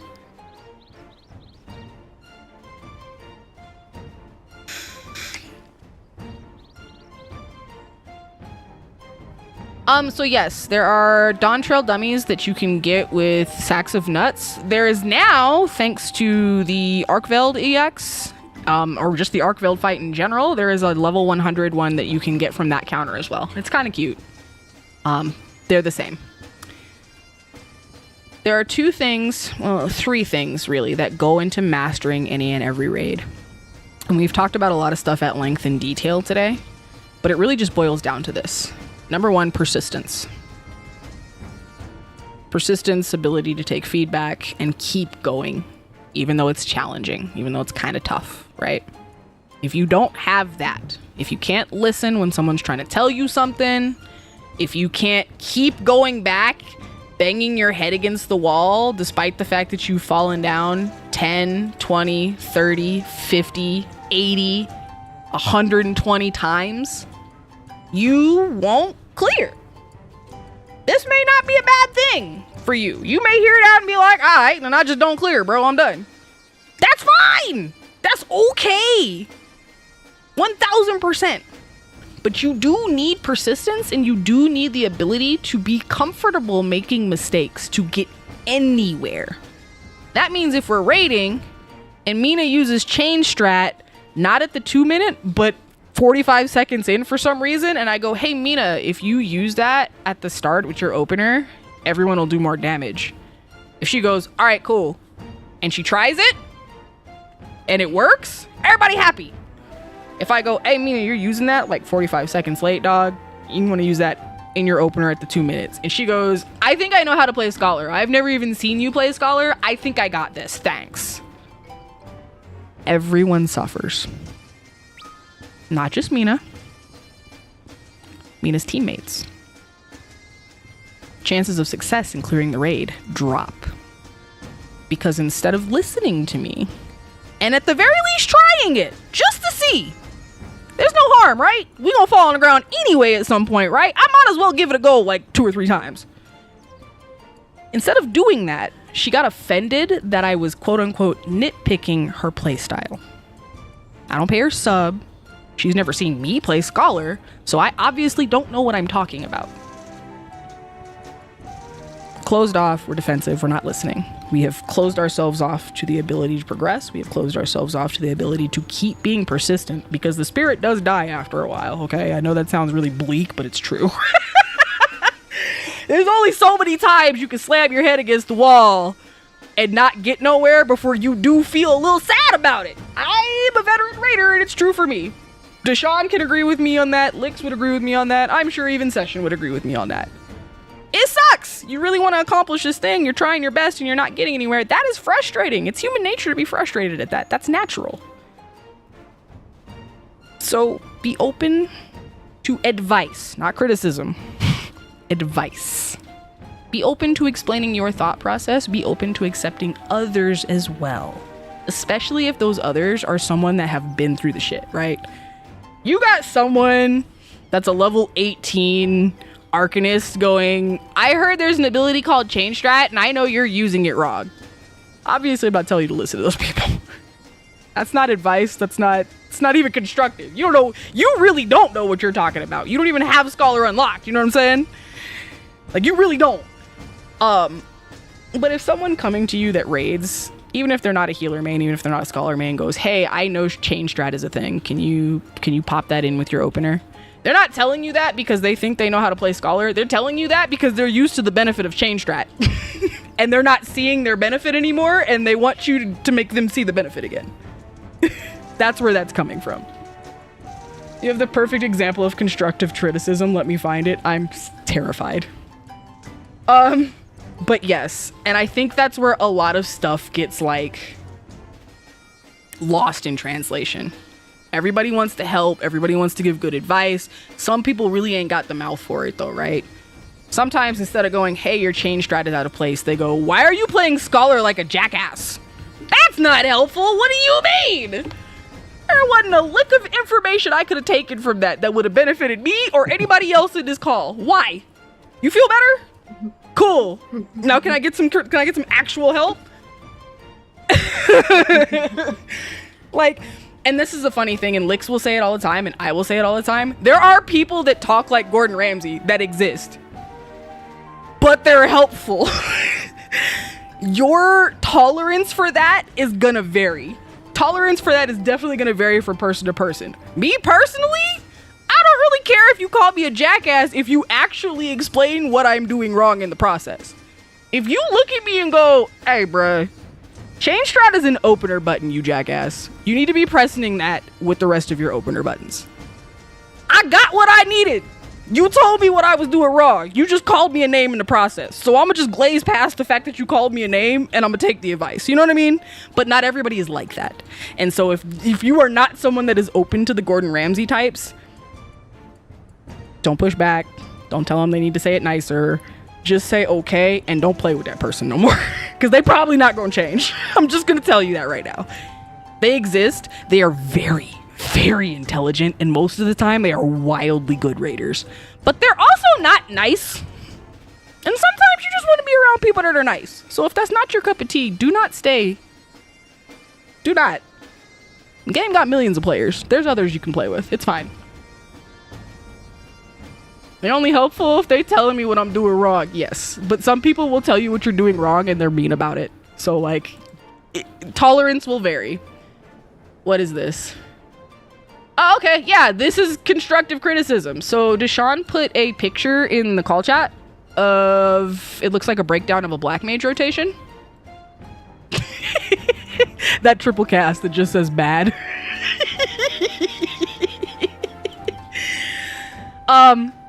It got the word bad in it, right? They drew all over their rotation. It was like, what is this? What is this? This goes here. This goes here. But they also have like an itemized list off to the side.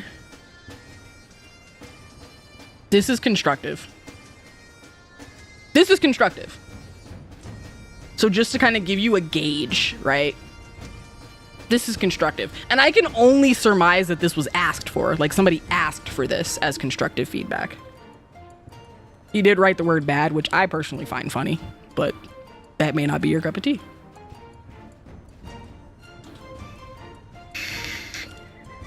It also has to do with how one sounds when giving advice. There's a saying, you can be right, but wrong. Yes. Good advice, presented, wrapped in a coat of shit, may not be good advice. And even if it is, it may not be accepted. So me being the one that's helping guide you guys, I'm going to tell you to try to be nice once you get to the point where you start, you know, building some muscle, you out in these streets, like really pummeling raid bosses and stuff. You find someone that looks a little lost or a little anxious and you remember and relate to that. You're like, oh, bro, come here. I got you. We got you. It's gonna happen. And we do it with Sprouts right now, right? This is just the nature of the game. So you start raiding, you get up there, you get experience, you get old like us. You're gonna be in a raid party somewhere. You're gonna see someone apologize for something that was minimal or minute or like not important. And your little heart is gonna go, oh, they need to come sit with me. I'm gonna protect them. That's how we got here, by the way. Decide whether or not you want to be a Gordon Ramsay or if you want to be someone who's nicer. Hi, Lexi. Oh, wow. Lix will tell you. We're the same. I was telling them about the Gordon Ramsays who will call you a jackass, but they will also tell you exactly what you need to do to fix your problem. I love those people. Best from all of the Gordon Ramsays. Yeah, so. yeah. I was telling them it's different flavors. That may not be to your liking. That may not be your cup of tea. That doesn't mean that you have to take it. They are probably going to give you some life-changing advice, but if you don't like how it was presented, just say okay and move on. Don't try to correct them. It's going to make it worse, I promise you. I don't know why they're so angry, but they are. But they are. I had Gordon Ramsay that just called me names and didn't really tell me what I was. That's not a Gordon Ramsay. That's a moron. That's a moron. That's not a Gordon Ramsay. A Gordon Ramsay is they're gonna tell you something and they're gonna say it in such a way where immediately you're gonna understand what you need to be doing. But they may slip in an insult. Like, the difference is he'll be like, why don't you have a working frontal lobe? And then you do it right, and he's like, damn, this is some good fucking shit. Like, that's the difference. Yeah. Yeah. Sounds like a Joe Bastianich, TBH. Yeah, no. Session is our Gordon Ramsay. And he doesn't do it to everybody. He does it to people like Rain and Deshaun and Lix and me that he expects better from. He doesn't do it to like babies or babus. But just start crying and he'll change his tone if you need him to speak nicer. She's not wrong, but also that is fucking evil. I've done that to him before, so it's fine. I'm like, I'm not having a good day, and like, he really like hurt my feelings. He He's like, will oh my God, stop I'm so sorry. immediately. He's gonna feel bad for 3 business weeks, bro. That is evil. Session's a sweetheart, but he is very stern with people that he expects to know better. He's a Gordon Ramsay. He is the person that's gonna look at you after you have cleared 3 savage tears and like an ultimate and be like, what the fuck is wrong with your frontal lobe, bro? You know you're not supposed to do that there. You're supposed to do that. Yeah, he doesn't do it to babies. And if you did tell him that he hurt your feelings, he will absolutely be remorseful and feel like a terrible person for 2 weeks. It's not a joke. I'm not kidding. Where you guys at? We're in Eagleshire. I took them on the Raid Hub tour. We had a lot of questions about gear. They are familiar and aware of the 2-minute window now. We brought up the balance. I had them pull up their own individual openers and identify their 2-minute buttons. There's a Dark Knight out here and a Scholar, by the way. Oh my God, I'm coming. Hold on. This is Lix. This is one of our teachers. Lix is a Scholar expert, so if you were trying to learn Scholar or Dark Knight, this is now your new BFF. If you have questions specific to your opener or rotation, now is the perfect time to ask them. That weapon on her back came out of top. Remember we talked about top? Yeah. Lix has cleared top. So this is a good resource to use, and she is very sweet and she loves newbies. So unless you're rude to her, she is going to tell you you're magical and all the good things. The Yan, which you guys don't know what that is. The bunny on the goat behind Mina. It's not real. The Yan can't hurt you, Lix. You're fine. Come back. Is Rain. Rain is, I am appointing our resident Viper expert. If you would like to learn Viper at a rating level, this is the person you want to talk to. I will warn you, they are new. I don't know that they have ever taught anybody else Viper. Give them some grace while they try to get their sea legs. I am not there, but I'm out. Deshaun has a whole arsenal of like advice he can give you off the top of his head for melees like Ninja, Reaper, tanks like Dark Knight, Paladin? Scholar as well. Do you fucking play Paladin? Yes. Paladin, Gunbreaker. I think he does everything aside from healer. Yeah, Yeah. that's true. Ironically. He was just not fun to me. You've cleared top too at this point, haven't you? Yeah, like a couple times. I've only won it once. I have not been back in since I cleared. Deshaun and I are the same. We've been in once, and we were like, It's not. Made y'all sad? okay. It's fine, it made y'all sad. It's okay. You have to go back. I have to go twice. No, we'll go in when you go in. Yeah, Like, I'll I'm go in. definitely going in when you go in. But as far as Party Finder is concerned, I'm good. Yeah, no, I looked at that Good. guide and I understand. I definitely understand. I was like, I want to kind of go in the top tonight. I looked the guide up, was looking at the first phase. I was like, Party Finder's not doing this. I'm not going to do that to myself. Because I did it with T and I almost didn't clear T because of it. I was so mad, bro. Anyway. You know what makes it worse, Monkey? So Even in clear groups, they mess it up. the last thing I want to talk about is your HUD layout. And then if you want to sit and talk with Deshaun or Rain or me about specific classes, I will shut the hell up so that you guys can have the voice space to do so. A lot of people don't change their layout for their HUD when they start playing. But if you have your game in your hand, I would like you to open the HUD layout right now. Go to System. Go down to HUD layout. You're going to get a bunch of squares up on your screen. You can look at my screen to see this. You're going to get a bunch of like random squares up with tiny little descriptions of what's in them. In the upper corners. You're also going to get this gray box situation, right? And some numbers, 1, 2, 3, 4. That is because you can have more than one HUD layout. I only have one. I can't be asked to make Call of Duty loadouts, bro. I'm good. I'm okay. But you can. You don't want to do that at 5?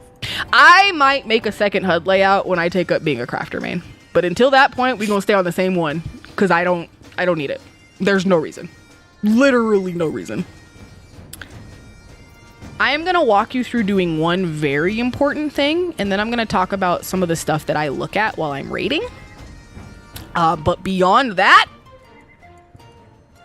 this is your world, okay? You are literally at one of those paint and sit places. You happy little trees, you do whatever you like, okay? The one thing and most important thing I'm going to walk you through is the target bar or the enemy HP bar. Usually it is top center. If you have your HUD open, you should be able to see it. I would like you to click on it for me. And then you're going to use your little layout menu. After you have clicked on that so that it's highlighted, you're going to use your little menu. No. Yes. Sorry, Eugen's playing something. You're going to use your little... Was bad. No. Oh, he's playing Tekken. I think he's losing. Tell you to lock in. Yeah, he can't hear me. He got headphones on. That's why it was so loud. Click the cogwheel in your HUD layout after you have highlighted your enemy, like, life bar target situation. That's going to open a different menu. I'm going to screenshot this because I would like you to make yours like mine. So I'm going to put this in the call chat so that you have it to reference and you can fuddle your way through the HUD menu as I once did many moons ago. If you're in the FC, there's a high probability you have already done this. If you haven't, now's the time. You're going to change that element setting. And the way that you're going to change it is by turning it into 3 different element settings. That's the first thing I want you to do. Checkmark the box that says display target info independently. It's going to open up some menu options, as you can see. Element size, transparency settings, things like that. The HP bar, that'll be your enemy's HP bar. You can make that as big or as small as you want to. You can also move that. You have to close this menu to do it, but you can move it wherever you want to. That is going to give you the HP for anything that you have targeted. The element size is this percentage here off to the left-hand side. So if you click on that, you can make it bigger or smaller. Again, color your world, do it however you want to do it. And this is the target bar you're working with, if that wasn't glaringly apparent, by the way.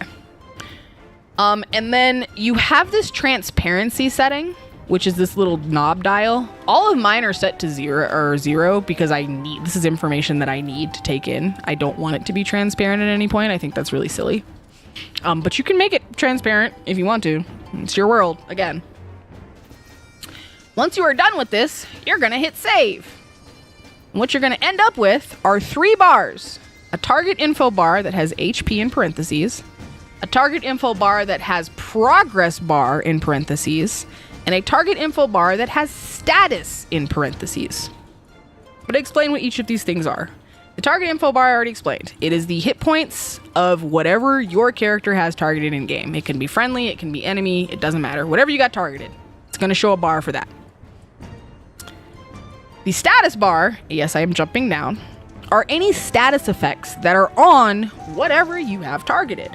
So if you're in a boss fight and someone uses feint, we talked about rolls last week, right? It will show a little feint symbol in this box. If you have one of your dots, your damage over time buttons going, it will show that in that little box. The third one that I skipped over, the target info progress bar, this is why I have you doing this. This is everything. This is going to change the way that you deal in fights. Set that to as big as you possibly can handle, can manage, can stand. I have mine at 180. If you want to go bigger, bro. Totally fine. Color your world. But you want that at the very least over 140. Somewhere between 140 and 200 is where you want that. You want that to be huge. You want it to be very prominent. And then, once you have changed the size of it, you're going to come back out. You're going to take that progress bar, and you're going to smack that dead center in your screen. I am not kidding. Not kidding. You want that dead center of your screen, somewhere where your brain and your eyes will not ignore it. Put it in the way. Hit save. And then once you have all done that, let me know, because I'm going to show you what you just did. Target me once you are done. I can tell that you will have me targeted. I'm going to show you what you just did. When you are finished separating and you have those separate and your progress bar is smack dab in the middle of your screen, go ahead and look at your old Oma here. Get me targeted.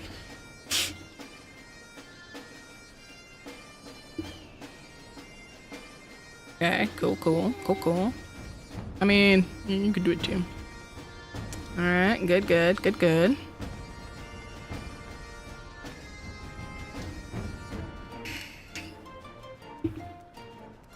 Hey, girl. As it happens, I do kind of like short kings. I don't have one, but, you know. I knew you were gonna say it! I knew! I just jumped the gun on it! I knew you were gonna say it! Alright.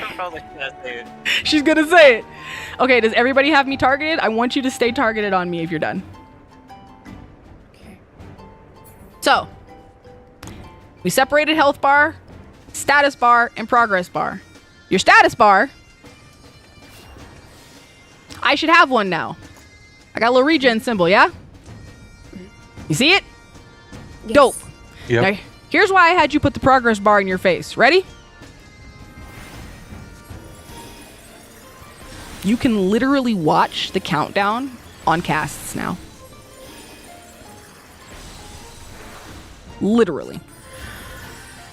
Anything I'm doing, you got a bar.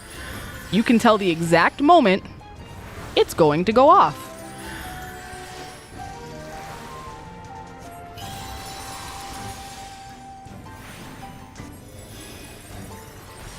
This is going to save your ass. If you are playing a melee, it is going to help you master something called uptime. That's how many times can I punch this boss in the face before I have to stop. We've played that game, remember? You didn't like the position it was in? Yeah, and that's what I'm about to do. So I'm about to spam cures so you guys can reposition your progress bar to what's more comfortable for you. Okay? Sage. Does Sage have longer casts? I don't know what Sage has for casts. Oh, Sag. So if you need to readjust it, go ahead and readjust it. I'll give you an opportunity to do that. Numa, can you cast that without a target? Alright, there. I'm just be out here spamming buttons. You know what I'm saying? Just, you know, healing the populace. I'll toss a status on for people that might want to add different statuses. Oh, I can't DI, I forgot. There we go.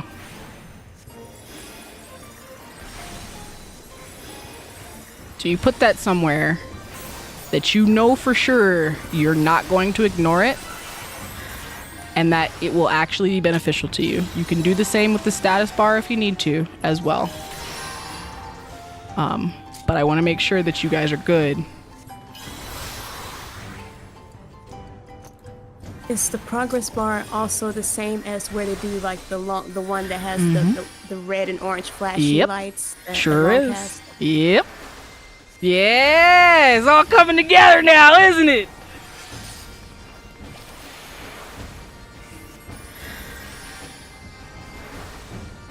You can stun appropriately. Yes. Okay. Anybody else need more time? You guys all got those where you want them.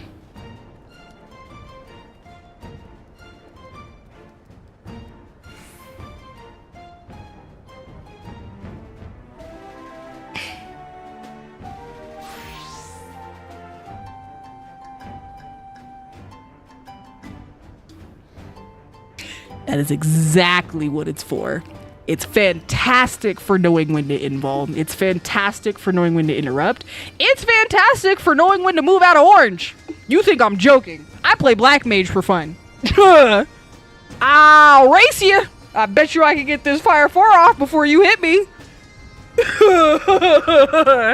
You think I'm playing. I will absolutely race against a boss cast. I do not care. I do not care, bro. Look. This is gonna help you. Probably almost more than anything else. All the other stuff I've told you is pertinent and fantastic, but information and intel is king when you are raiding. If you understand a mech, that's information and intel. It makes you a better player. If you can see what's happening, information intel, it makes you a better player. If you understand your rotation and your opener and how your 2-minute works in relationship to other players, that's intel and information. It makes you a better raider. I was counting in my head. Yeah, you ain't gotta do that no more. You good? What is this, Deshaun? Which means death to the whole party. Probably happened a few times. Plant my tether in a location and I see it right next to me at the last second, etherealing to safety. Oh yeah, no, we racing, bro. I bet you my fire 4 will win.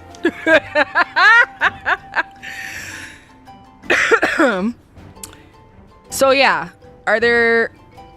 Good night, Ami. Thanks for staying. We're done. Anybody else that stays behind is just here to ask the big kids for like opener or rotation advice. We're done for the day. HUD was the last thing that we needed to cover. Making people Do you all clench. like short kings? Who won an EX3?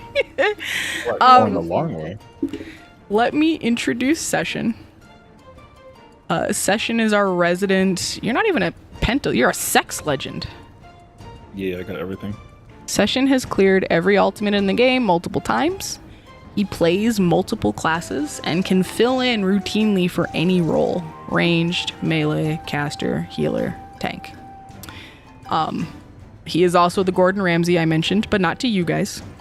He doesn't treat babus like that. But he is an excellent resource. If you have questions about your opener, or your 2-minute, or are just looking for general advice for a specific class, he's another one that you can add to the list. He's a teacher. I don't have anything else for you today. I will stay and hang out for a little while. Are you asking Session to take you to Fru? He gonna yell at you. That's crazy.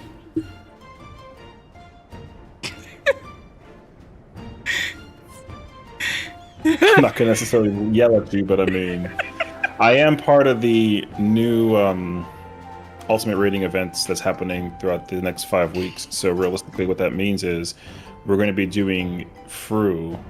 Each week we'll be going through each particular phase. So starting tomorrow, we're tackling all of phase 1. And that way we can help people get through that particular phase. And then next week we'll do like phase 2 and then so forth and so on. And then in 5 weeks, realistically, if people are actually ready to go for the clear, then we will actually push them through the clear. So I am going to be doing 7-man teachings to explain people how to basically do the entire fight. And also I do call outs and all that fun jazz. So yeah, Session usually does stream when he's ulti rating. I linked his stream last week. I would encourage you guys to go give him a follow. You can also ask him questions when he's live in chat too. He will answer you and probably yap about stuff at great length and detail, so you will definitely get answers. Okay. Good night, Revan. Have an amazing rest of your evening after you get a good sleep. I hope the information today here was good. And feel free again, use the classroom, use the schoolyard. Feel free to ask questions to teachers. You can tag them. Here he is in person. This is Sessions' character in game. You know, reach out as you guys figure out your openers and rotations. Use the balance. Reach out to us. If we are not a specialist on that class in question, we will point you to one of the others that is.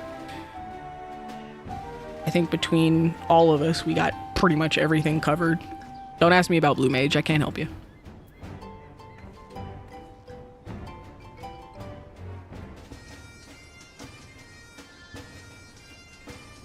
Oh, you're up to Voidcast? Yeah, I can help with Voidcast. That's not a problem. They're here, right? Yeah, that's Splash. Splash is our aspiring black mage. The bunny. Mm-hmm.